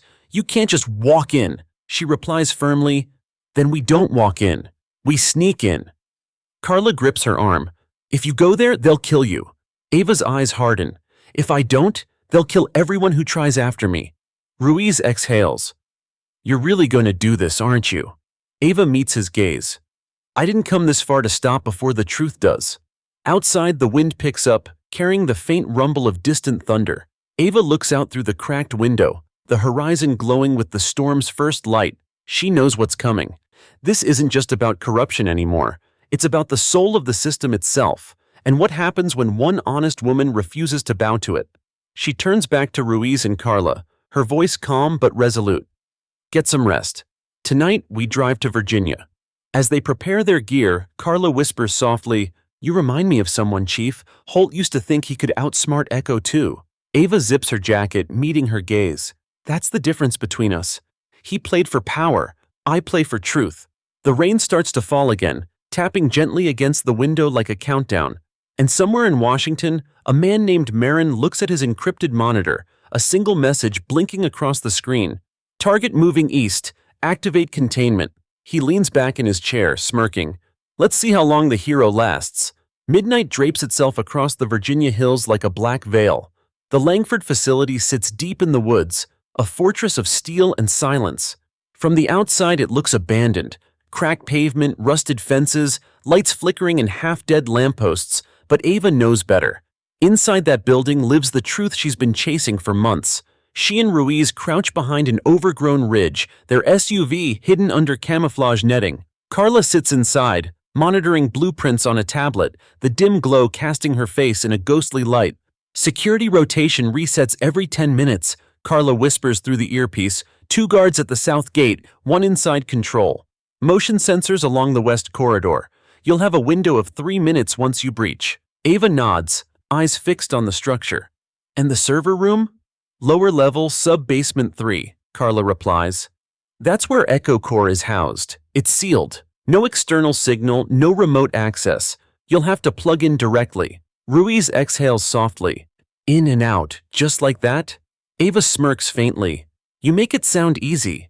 They move through the shadows, boots sinking into damp earth. The air is thick with the scent of rain and metal. Every sound feels too loud. When they reach the fence, Ava cuts through the wire with surgical precision, slipping inside first. Ruiz follows. They move like ghosts, silent, disciplined. At the south gate, 2 guards lean against a truck, smoking and laughing quietly. Ava signals Ruiz. He throws a small pebble into the brush. 1 guard turns. Ava's on him instantly, an arm around his neck, a quick chokehold, and he's out cold. Ruiz grabs the second before he can draw his weapon. They drag the bodies into the shadows, then slip through the door. Inside, the corridor hums with low power, the sound of machines breathing in the dark. The walls are lined with cameras, but half are dead, screens flickering static. Ava's eyes dart between them. "Someone's been here recently," she mutters. "Meaning?" Ruiz whispers. "Meaning we're not the only ones looking for Echo." They descend 3 flights of stairs, passing through corridors lined with forgotten equipment. The deeper they go, the colder it gets. At the final door, Carla's voice crackles through their earpieces. "That's the entrance to sub-basement 3. The security system there isn't standard, it's biometric. Holt's old design." Ava looks at the scanner pad beside the door. "So it needs Holt's print." "Exactly," Carla says. "But Holt's dead." Ava's eyes narrow. "Maybe not entirely." She pulls the torn badge Carla gave her earlier, the one with Holt's bloodstain still faintly visible. She presses it against the scanner. The panel flickers, beeps once, and turns green. "Unbelievable," Ruiz whispers. "You just opened a federal vault with a dead man's ID." Ava steps through. Justice doesn't need permission. The server room is vast, a cathedral of blinking lights and humming towers. It stretches into darkness, cables snaking across the floor like veins. In the center stands a glass chamber labeled E.C. Core. Ava walks toward it, her footsteps echoing. "This is it." Ruiz keeps his weapon ready. "Let's make it quick." Carla guides them through the earpiece. "There should be a main terminal inside the chamber. Plug the drive I gave you into the port. It'll extract everything tied to Echo." Ava enters the glass chamber, inserts the drive, and the monitors flare to life. Names cascade down the screens. Politicians, military officials, judges, media executives. Billions in transactions, blackmail archives, surveillance feeds dating back years. "Ruiz," Ava breathes. They weren't just protecting themselves, they were controlling everything. Press, elections, investigations. He stares at the screens, speechless. Carla's voice cuts in again, panicked now. "Chief, get out! I'm seeing external access pings on the server. Someone else just logged in remotely." Ava's heart jumps. "Echo? Or one of their operatives," Carla says. They're overriding my commands. They know you're there. Suddenly, the lights flicker. The hum deepens into a roar. An alarm wails, a shrill, piercing sound that rattles the walls. Go! Ava shouts. They run toward the exit, but the steel doors slam shut, locking them inside. Smoke seeps from the vents. No fire, just gas. Ruiz coughs, pulling his shirt over his mouth. They're flooding the chamber! Carla's voice breaks through static. There's an emergency hatch on the north side, manual lock.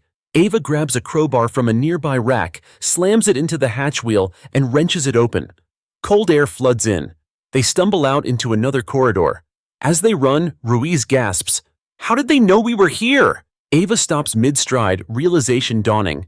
"Carla, how long have they been tracking this server?" Static. Then Carla's voice trembling. "Since before you found me." Ava's eyes darken. "Carla, what did you do?" Carla exhales shakily through the line. "I thought I could buy us time. I told them I'd hand you over if they spared me." Ruiz curses. "You sold us out?" Carla's voice cracks. "I didn't think they'd try to kill me too. Please, Ava, I was desperate." Gunfire erupts from ahead. Dark silhouettes moving through the corridor, flashlights cutting through smoke. Ava dives for cover. "We're compromised. Fall back." Ruiz fires 2 rounds, forcing the attackers to retreat momentarily. Carla pleads through the earpiece, "Chief, you can still get out. Take the east tunnel." Ava snarls, "You're going to tell me everything when this is over." She throws a smoke grenade, the corridor vanishing in a haze. She and Ruiz dash through the emergency tunnel, boots pounding against metal. Behind them, the walls shake with the sound of explosions. They burst out into the night through a maintenance hatch, collapsing beside the tree line. The facility behind them is burning. Another fire, another cover-up. Ruiz pants, coughing. "Did we get anything?" Ava holds up the USB drive.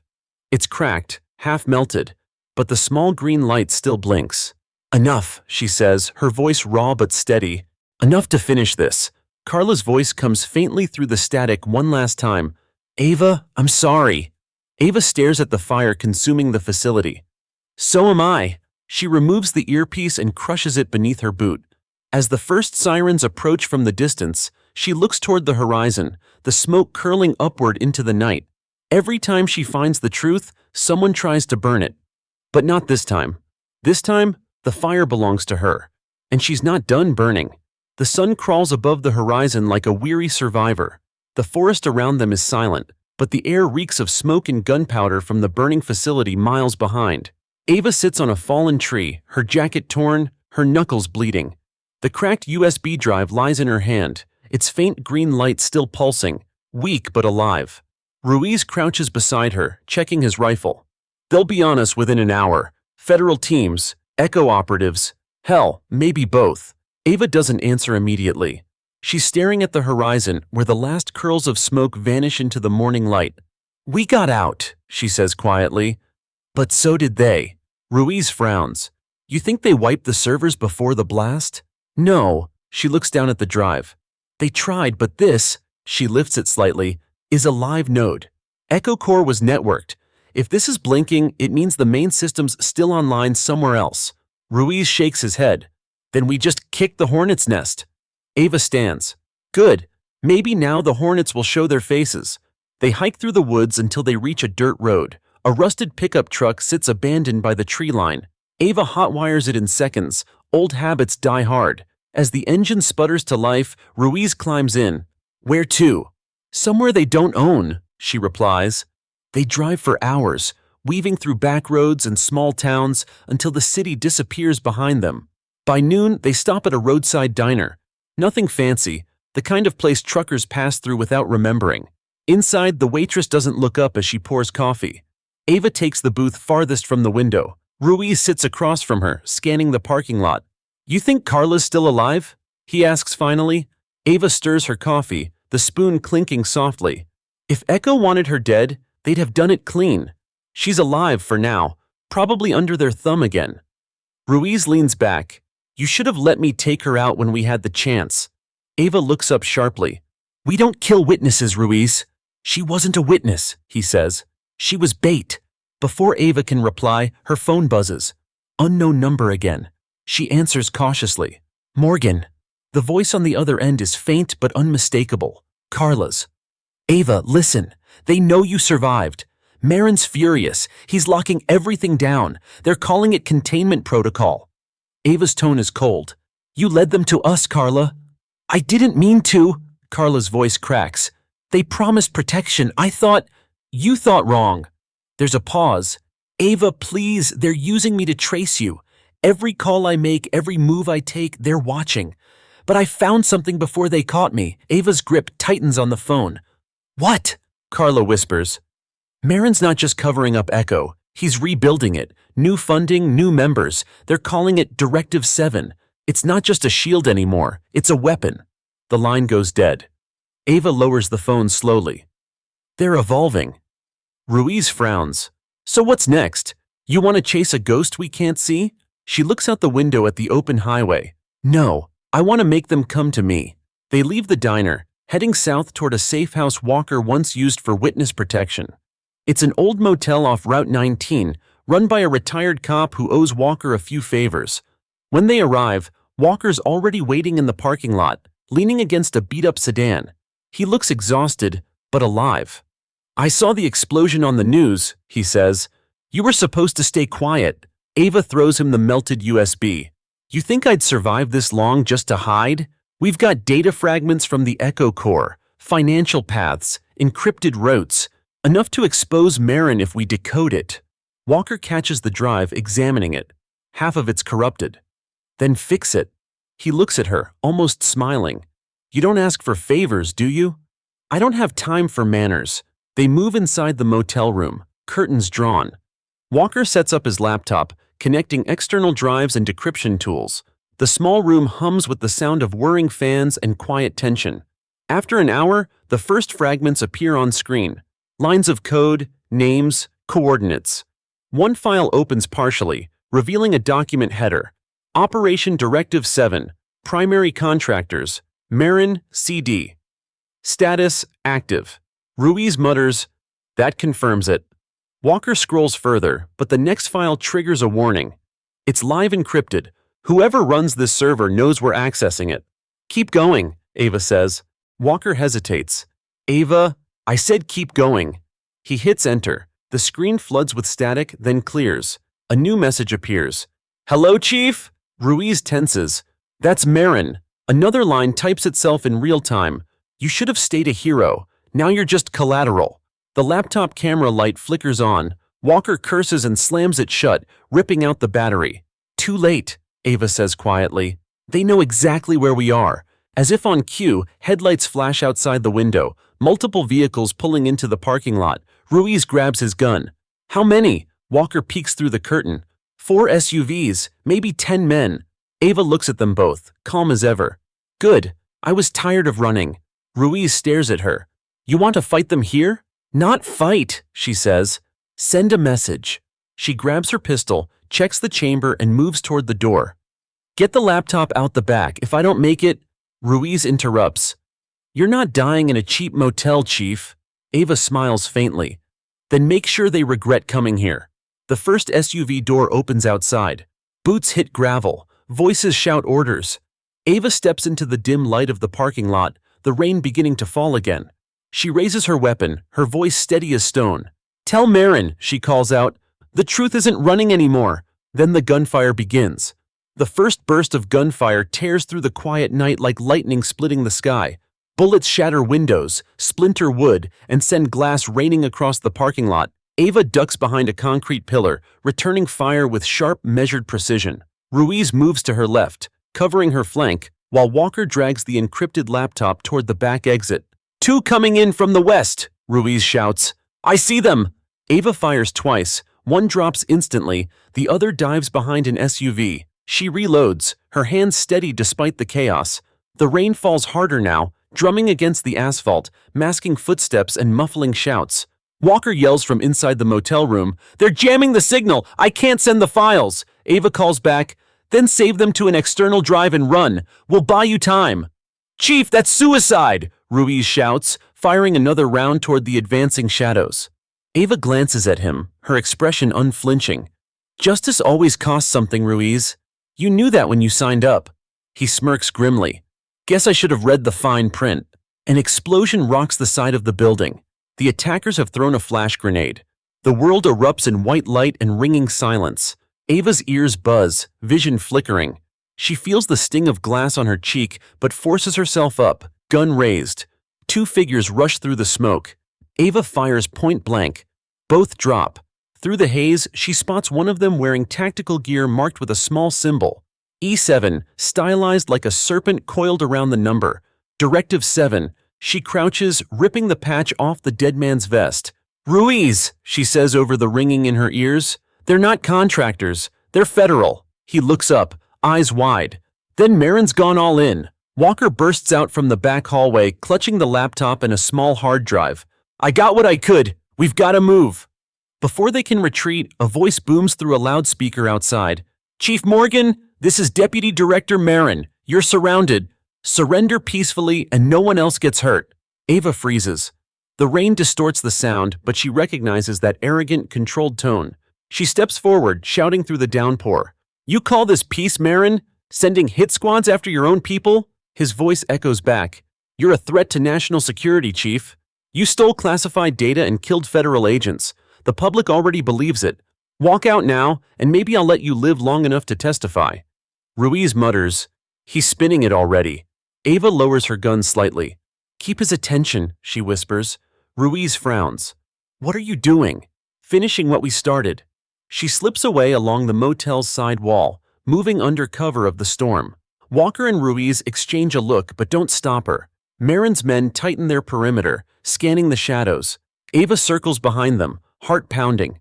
Her boots sink in the mud as she creeps toward the lead SUV, the one with Marin inside. She can see a silhouette through the tinted window, speaking into a headset. She's close enough to hear him now. Yes, she's still alive, but not for long. Directive 7 cleans up its own mess. Ava grits her teeth, aims, and fires. The bullet shatters the SUV's window. Marin ducks, shouting orders. Chaos erupts again. She dives for cover as return fire rips through the air. Ruiz joins in from the front, laying suppressive shots. Walker yells, "5 left! 1 flanking you, Chief!" Ava pivots, firing before the attacker even clears the corner. He drops instantly.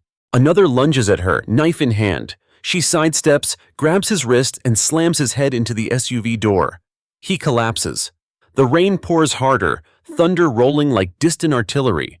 The parking lot is a war zone. Smoke, muzzle flashes, and bodies sprawled in the mud. Then Ava sees him. Marin climbs out of the SUV, blood on his temple, pistol in hand. "You just don't know when to quit, do you?" he calls out. She steps from behind cover, gun leveled at his chest. "Funny, I was going to say the same thing." He laughs bitterly. "You think the truth will save you? The truth is whatever I decide it is. The media will spin, the politicians will lie, and by tomorrow, you'll be nothing but a headline they've already forgotten." Ava takes a slow step closer. "Maybe. But for tonight, I'm still standing." He aims his gun. Not for long. A single shot rings out, but it's not hers. Marin jerks forward, eyes wide, and collapses to the ground. Behind him stands Ruiz, rifle smoking. Ava rushes forward, kicking Marin's gun away. She kneels beside him as he gasps for breath. "Who's left?" she demands. "Who else runs Directive 7? Blood trickles from his mouth. He smirks weakly. "You can't kill a system, Chief. You just make it smarter." His eyes glaze over. Silence. For a long moment, only the rain speaks. Walker approaches slowly, his expression grim. "We need to move. Backup will be here soon. Is real or fake, we can't tell." Ruiz nods, wiping blood from his arm. "We've got the drive and Marin's down. That's enough for one night." Ava stands, staring at Marin's lifeless body. "No," she says softly. "It's not enough. He wasn't the head. He was just another puppet." Walker frowns. "Then who's left?" Ava glances at the hard drive in his hand, its small green light blinking just like the one from the Echo Core. Whoever's still watching. Thunder rolls again, lightning illuminating the battered motel, the last battlefield of a truth that refuses to die. As they drive away, Ava looks out the window at the flashing lights of approaching sirens. Somewhere, she knows, someone's already rewriting the story, erasing Marin's name, scrubbing the files, pretending none of this ever happened. But she also knows something else. No system can erase what the world has already seen. She leans back in her seat, voice barely above a whisper. If they want silence, they'll have to go through me first. And as the rain swallows the road ahead, Chief Ava Morgan disappears into the storm, not defeated, not broken, but more dangerous than ever. Because the truth has a heartbeat now, and it beats inside her. The rain finally stops by dawn, but the city wakes to a storm of a different kind. Every major news outlet flashes the same image. Deputy Director Christopher Marin found dead outside a rural motel, bullet wound to the chest. The headline blares, FBI chief turned vigilante, Morgan on the run after killing federal official.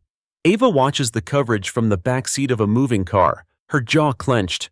Walker drives, eyes flicking between the rearview mirror and the highway. Ruiz sits beside him, nursing his injured arm, the hard drive tucked safely inside his jacket. Fast work, Ruiz mutters bitterly. Didn't even wait for the body to cool before turning you into the villain. Ava doesn't look away from the screen. That's how they survive. Control the story before the truth has time to breathe. Walker glances at her. We need to disappear for a while. Lay low, regroup, figure out who's still pulling the strings. Ava shakes her head. No, the longer I hide, the more they win. We need to take control of the narrative. Ruiz laughs dryly. What are you going to do? Call a press conference from the trunk of a car? She turns to him, dead serious. Something like that. They drive another 50 miles before stopping at an abandoned gas station near the state line. Walker sets up his laptop on the hood of the car, connecting a satellite uplink. Ava stands beside him, scanning the endless horizon. Once this goes out, Walker says quietly, you can't take it back. Every agency in the country will be after you. They already are, Ava replies. At least this way, the people will hear the truth from me, not from them. Ruiz loads a fresh magazine into his gun. Then let's make it count. Walker uploads the files they salvaged from the Echo Corps. Fragments of Directive Seven's operations, recordings of Marin's conversations, payment trails to government contractors. Ava steps in front of the laptop camera, the sun rising behind her like fire on the horizon. She takes a breath, steady and deliberate. This is Chief Ava Morgan, she begins. You've heard the headlines, you've seen the lies, but you deserve to know the truth. Her voice is calm but edged with steel. Deputy Director Marin wasn't a victim. He was the architect of a covert network, Directive Seven, designed to manipulate law enforcement, media, and federal investigations. When I uncovered it, they tried to bury me. When I refused to stay silent, they sent men to kill me. Marin's death wasn't justice, it was self-defense. Walker gives her a signal. We're live. She continues, eyes locked on the camera. If you're watching this, you'll soon see the documents, the evidence, the names. This isn't about politics. It's about corruption that hides behind the flag and calls itself order. They want to erase me because I remind them what integrity looks like. She pauses, voice softening. But integrity doesn't die in the dark. It burns brighter when it's hunted. Ruiz nods at Walker. Send it. The upload begins. Progress bar, 52%, 73%, 91%, complete. Walker exhales. It's done. The whole country will have it within the hour. Ava closes the laptop. Then our clock just started. Within 30 minutes, chaos erupts. News feeds crash under the surge of data. Reporters scramble to verify the files. Social media explodes with #justice for Morgan and #Directive Seven. But not everyone is cheering.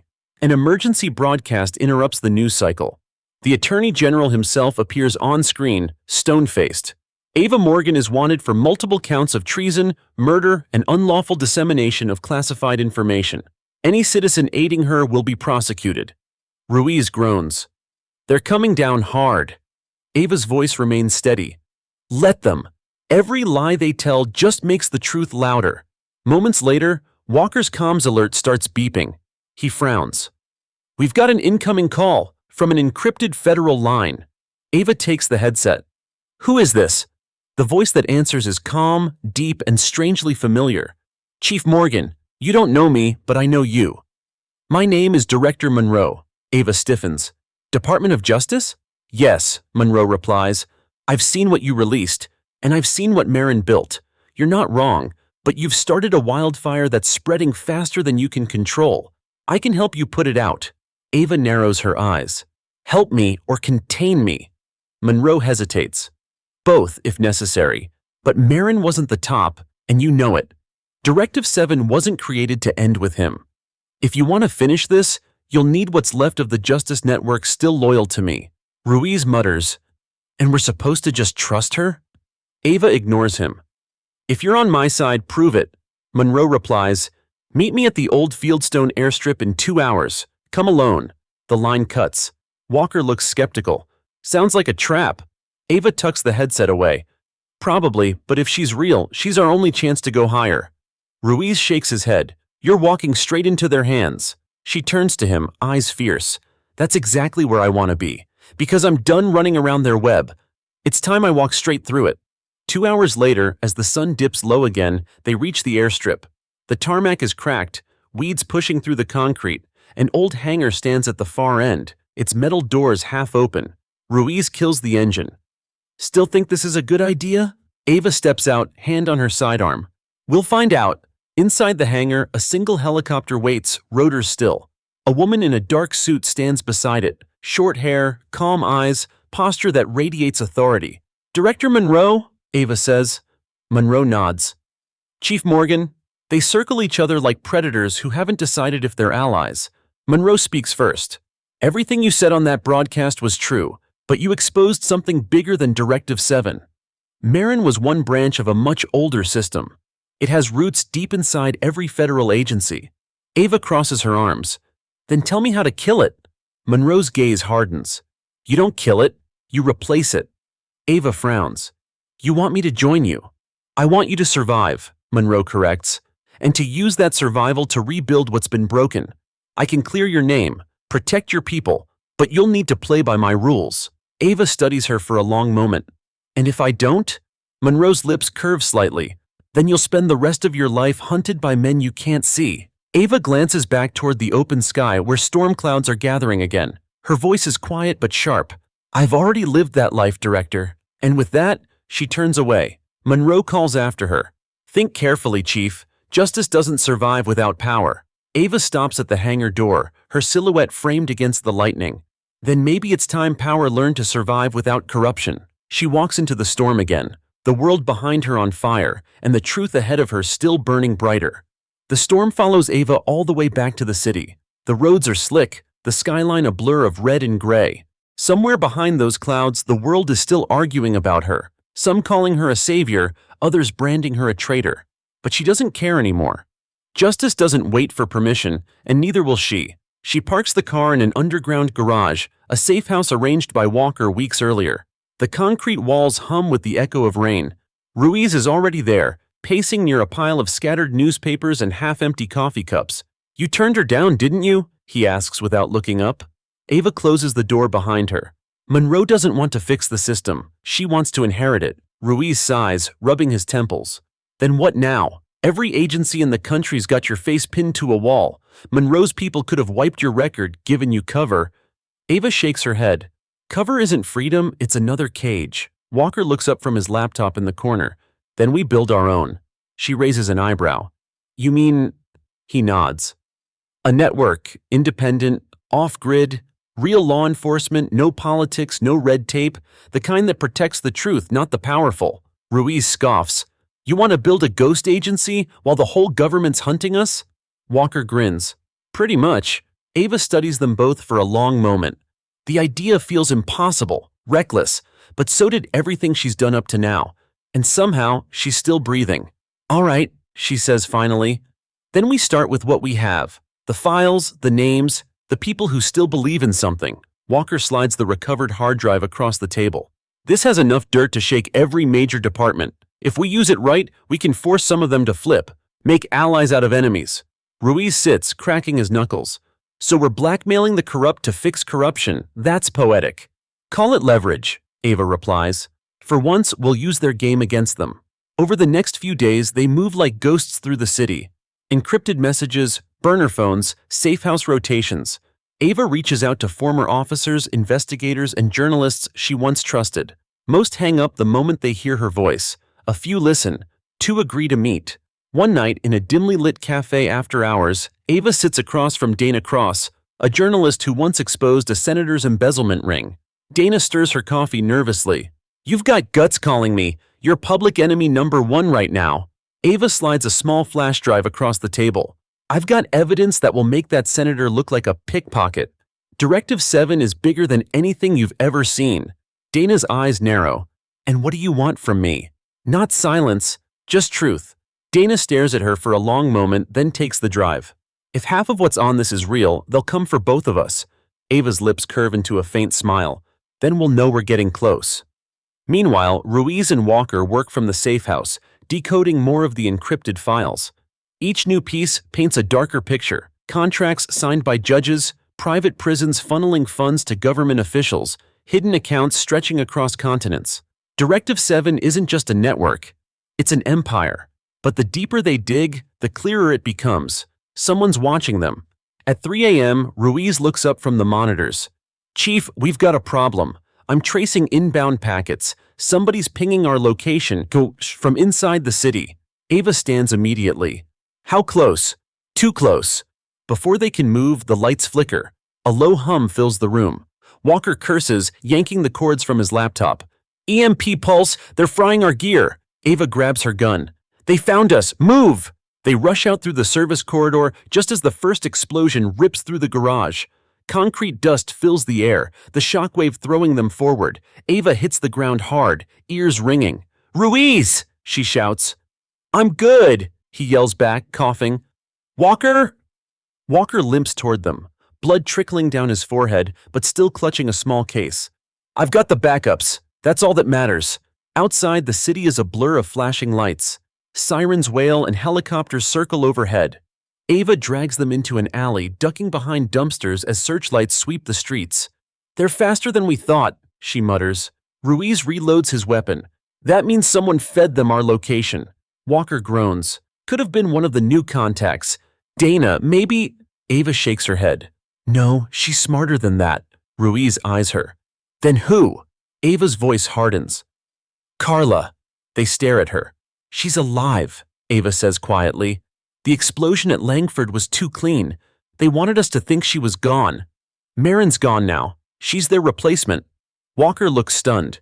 You think she's leading Directive 7? Ava nods slowly. She knows every file, every code, every weakness. Echo always replaces what it loses. Ruiz exhales. So now it's Morgan versus the monster she created. Ava doesn't answer right away. She looks up at the distant skyline. Her city, still pulsing with life, still poisoned by lies. No, she says finally. It's Morgan versus the monster that made us both. As dawn creeps over the rooftops, she turns to the others. We can't fight this from the shadows anymore. It's time to step into the light. Walker frowns. Meaning what? Meaning, she says, her eyes cold and resolute, we go public again. Only this time, we don't just show proof. We show faces. Names, dates, everything. The people deserve to know exactly who's been controlling them. Ruiz glances at the skyline.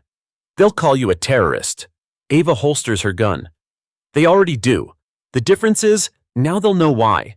The three of them disappear into the city crowds as the sun rises over the chaos they've unleashed. Somewhere, in a glass tower miles away, Carla Shaw watches the broadcast footage of Ava's first video playing on loop. A small smile crosses her lips. Welcome back to the game, Chief, she murmurs. Let's see who breaks first.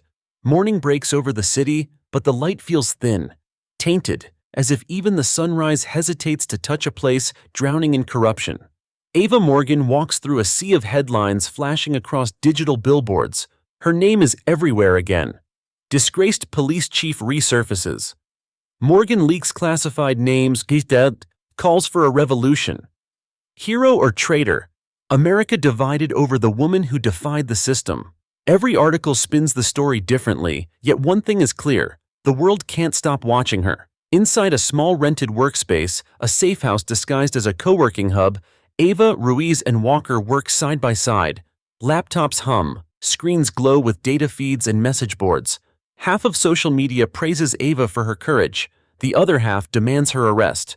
Ruiz scrolls through comments, shaking his head. You've got people in 20 countries calling you the new face of justice, Chief, and at least 5 calling for your execution. Ava doesn't look up from her terminal. That's balance. Means we're doing something right.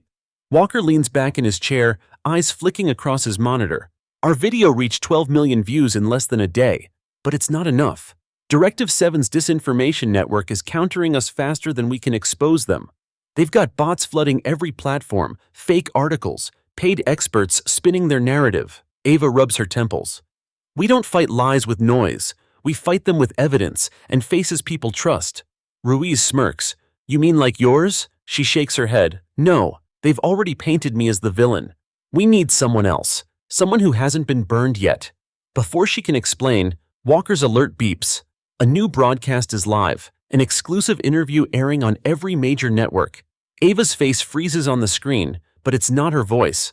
A smiling anchor introduces the segment. Tonight, we bring you the shocking truth from Carla Shaw, former intelligence analyst and former associate of Ava Morgan. Ruiz's jaw tightens. Oh no! Carla appears on screen, perfectly composed, her tone calm and tragic. I once believed in Ava Morgan, but she's not fighting for justice. She's building her own power, recruiting rogue agents, manipulating evidence, spreading panic. Directive 7 was real, but Ava wants to replace it with her own regime. Ava stands slowly, the color draining from her face. She's good, she murmurs. Walker curses. She's better than good. She's using your story against you. Carla continues, her words like venom hidden in silk. She's weaponized the truth, and unless she's stopped, she'll destroy what's left of the system we're all trying to save. The feed cuts to footage, grainy, distorted clips of Ava's previous broadcasts, edited to make her look manic, unhinged. The anchor adds somberly, authorities confirm an active warrant for Morgan's arrest under charges of sedition and terrorism. Ruiz slams his fist on the table. They turned her into a martyr last time. Now they're making her a monster. Ava stares at the screen in silence. She's not just fighting me, she's rewriting the truth in real time. Walker exhales. We need a counter-narrative, proof she's lying. Ava finally looks at them both, her eyes burning with quiet fury. No, we don't argue with her lies. We end them. She moves to the wall, pinning a city map covered in photos, red lines, and notes. Carla's broadcasting from inside the Directives network. That means she's using one of their secure media servers, somewhere off-grid, likely in DC or near the East Coast. Find it. Walker's fingers fly across the keyboard. Tracking metadata from the live feed, got partial IPs. She's bouncing the signal across multiple proxy nodes. Wait, here, the original stream originated from an unregistered building near Arlington. Old telecom hub. Ava grabs her jacket. Then that's where we start. Ruiz frowns. Chief, this is bait. She wants you to come after her. Ava holsters her weapon. She's right. I am coming after her. They drive through the night, headlights carving tunnels through the fog. The city lights fade behind them, replaced by the eerie glow of industrial buildings and the low hum of freight trains. When they reach the Arlington district, everything is quiet. Too quiet. The building ahead looks abandoned, windows dark, fences rusted. But Ava spots faint security cameras hidden among the shadows. Ruiz, flank left. Walker, stay in the car and monitor comms. Walker protests. You shouldn't go in blind. Ava gives him a look. Since when have I done anything else? She and Ruiz slip through the fence, flashlights off, moving in near silence. Inside, the air smells of mold and copper. The old telecom hub is half collapsed, cables dangling like vines. Then a voice echoes through the dark. You always did prefer the hard way. Ava freezes. Carla steps out from behind a row of servers, wearing black tactical gear, a pistol holstered at her side. Carla, Ava says coldly. You look well for a dead woman. Carla smiles faintly. Death is a luxury for people who don't matter anymore. Ruiz raises his gun, but Carla lifts her hand. Don't, you're in my house now. Every inch of this building is wired with motion sensors. One wrong move, and you both vanish before sunrise. Ava steps closer, unflinching. You sold out everything you stood for. Why? Carla's expression darkens. Because the world doesn't want truth, Ava. It wants control. And Directive 7 understood that. You just want revenge. Ava's jaw tightens. I want justice. Carla tilts her head. Justice doesn't exist. Just the people strong enough to pretend they can define it. For a long moment, neither woman moves. The hum of the servers fills the silence like a heartbeat. Then Carla adds softly, You can still join me. We can rebuild it, together. The world already fears you. Let's make it obey you. Ruiz mutters, She's insane. Ava doesn't answer. She just stares at Carla, then says quietly, "You're right about one thing. The world does fear me, but not because I want power." She steps closer, her voice low. "It's because I stopped fearing them." Carla's smile falters. In that split second, Ruiz misses, shooting out the nearest light. The room plunges into darkness. Gunfire erupts. Sparks flash. When the smoke clears, Carla is gone, her voice echoing through the building's speakers. "You can't stop what's already begun." Ava stands amid the wreckage, breathing hard. Ruiz lowers his gun. She's still running the game. Ava stares into the shadows. Then we change the board. She picks up a fallen drive from the floor, marked with Carla's insignia. Its faint blue light blinks like a pulse. "Whatever she's building," Ava says, pocketing it, "this is the key." Outside, thunder rolls again, and somewhere across the city, screens flicker to life. Directive Seven's next move already in motion. The city doesn't sleep that night. Screens flicker in every window, news anchors speak in panicked tones, and the internet drowns in confusion. Carla Shaw has done what no government or agency ever dared. She's taken control of the narrative itself. Within hours, every major network, streaming service, and even local channels begin airing the same message. Directive 7 is the future. Order through truth, stability through control. Ava and Ruiz watch from a safe house hidden beneath an abandoned subway station. Walker paces the narrow tunnel, laptop balanced on a crate, code racing down the screen. "She's hijacked the communication grid," he mutters. "Half the country's running off her network now. She's using quantum routing, self-correcting signal clusters. It's like fighting a living virus." Ruiz grits his teeth. "So she owns the airwaves. What's next? The oxygen supply?" Ava stands quietly in the corner, eyes fixed on the screen. "That's not control," she says softly. "That's fear disguised as order." Walker stops typing. "I can disrupt the broadcast temporarily, but not for long. Every time I knock one server offline, 2 more appear." Ava turns. "Then we stop trying to play defense." Ruiz raises an eyebrow. "Meaning what?" "We attack the source." She walks to the map on the tunnel wall, a web of red pins marking every known directive facility. She points to one near the waterfront. "That's the hub, old broadcast station repurposed by Carla's team. She'll have a control node there, physical servers tied into her system. If we take that down, we cut off her voice." Walker hesitates. "You're talking about walking into a fortress, guarded, armored, monitored 24/7. Ava's tone is ice calm. "Good thing we've done worse." They move out under cover of night. The air smells of metal and rain. Cargo cranes loom over the harbor, and the low hum of generators fills the air. As they approach the waterfront complex, Ruiz spots drones circling above the rooftops. "She's watching every corner," he whispers. Ava crouches beside a stack of shipping containers, scanning the pattern of the drones. "Not every corner," she replies. "See that blind spot? North wall, 42nd window." Walker smirks. "You still memorize patrol grids like it's a chess game." "Because it is," she says. They move silently across the docks. The building's glass facade glows with faint blue light, and through it, they can see rows of servers stretching into the dark like a mechanical cathedral. Inside, guards patrol with biometric scanners. Every movement triggers a whisper of motion sensors. Ava gestures for Ruiz and Walker to split. "Find the relay tower," she orders. "Cut power to everything but this floor." "What about you?" Ruiz asks. "I'm going for Carla's console." They nod and disappear into the shadows. Ava slips through a maintenance door, her footsteps barely making a sound on the metal floor. The hum of machines fills the air, pulsing like a heartbeat.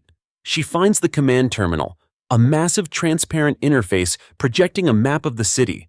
Every screen connected, every voice monitored. Then a familiar voice echoes behind her. "You finally made it," Carla says. Ava turns slowly. Carla stands by the central terminal, unarmed, the glow of the monitors painting her face in cold blue light. "Did you think I wouldn't expect you?" Carla asks. "You always do the noble thing, always predictable." Ava's eyes narrow.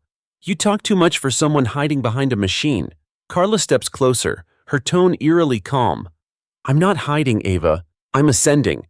You're still clinging to the idea that truth belongs to everyone, but truth is chaos without guidance. I'm just giving it structure." Ava circles the console.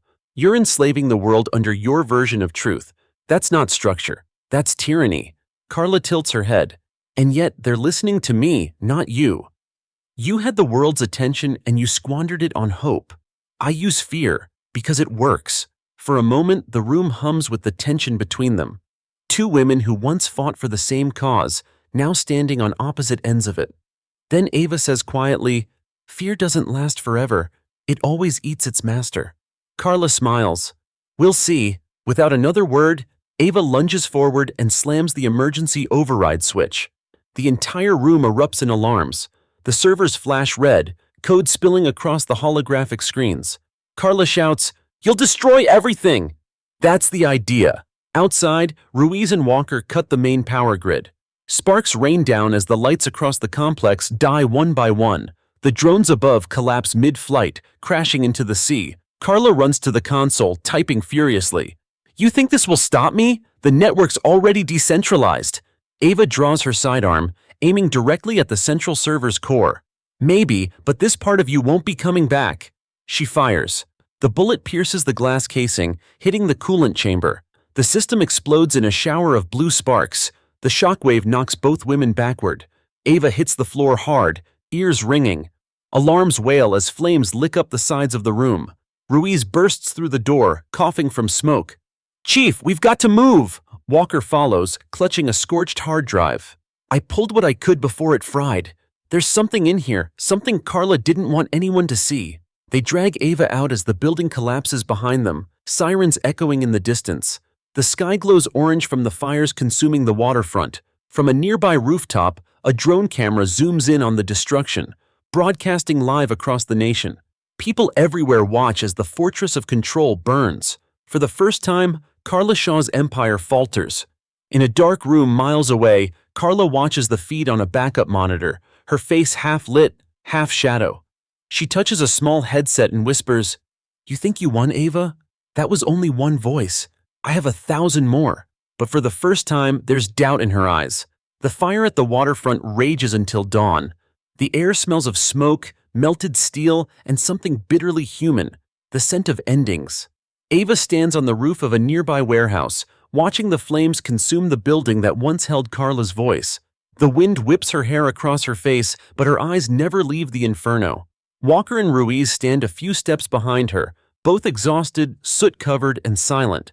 For the first time in weeks, there are no sirens chasing them, no helicopters circling overhead, just the crackle of dying flames and the heavy, uncertain quiet that follows a battle won but not yet finished.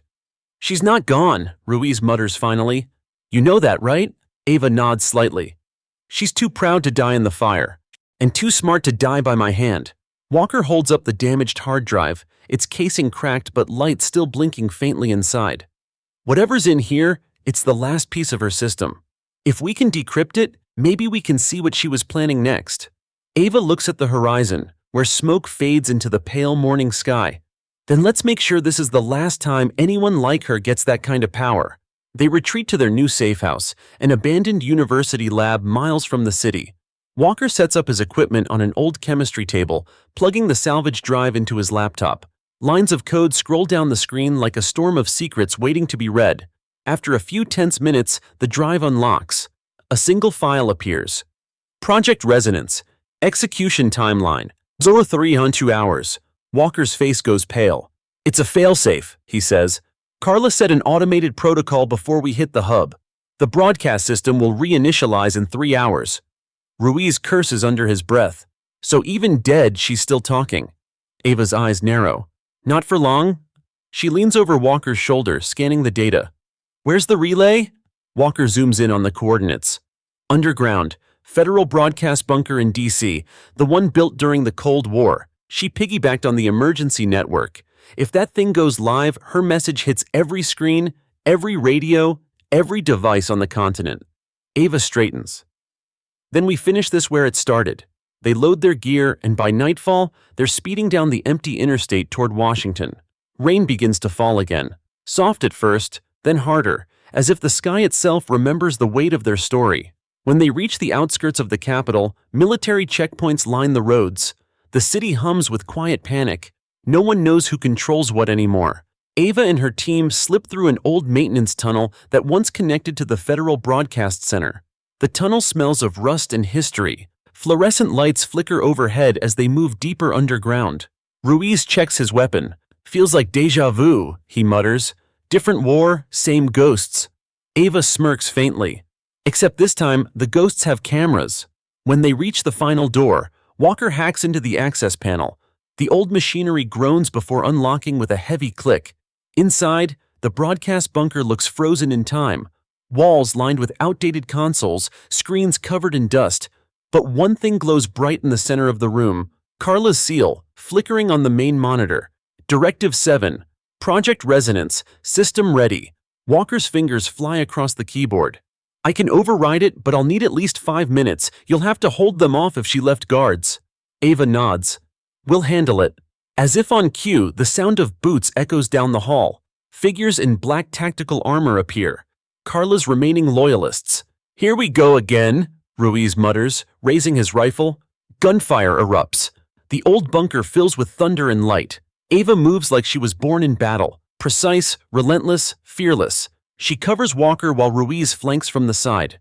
Sparks fly as bullets rip through metal panels. Walker shouts over the chaos, 3 minutes! Ava ducks behind a console, reloading.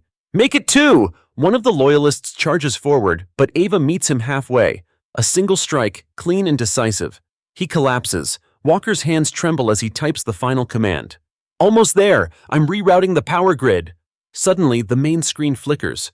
Carla's face appears. Not live, but recorded, her voice calm and haunting.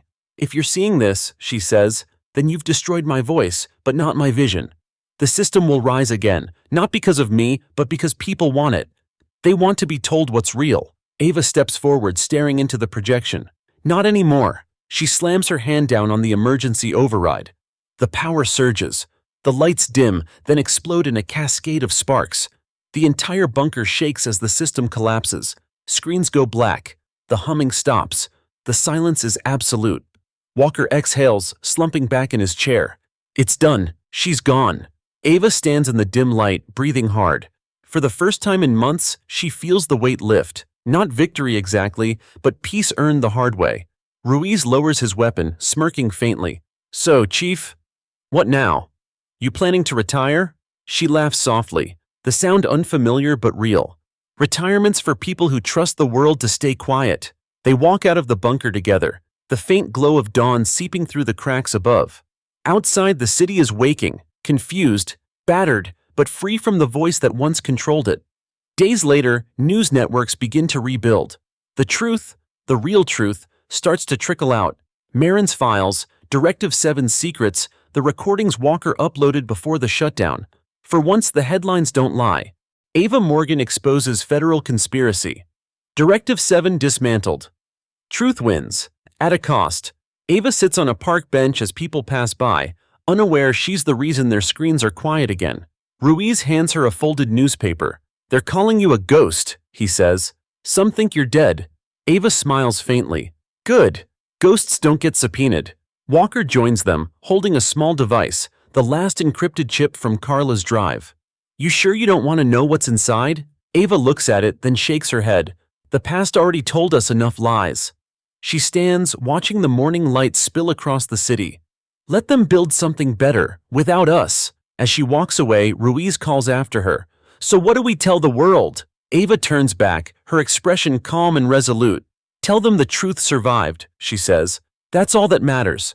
And with that, Ava Morgan disappears into the crowd, not hunted, not hiding, but finally free. The camera pans up to the skyline, where the reflection of the rising sun dances on glass towers. For the first time in years, no voice speaks over it. Only silence, the kind that belongs to the living, not the controlled. And in that silence, the world breathes again.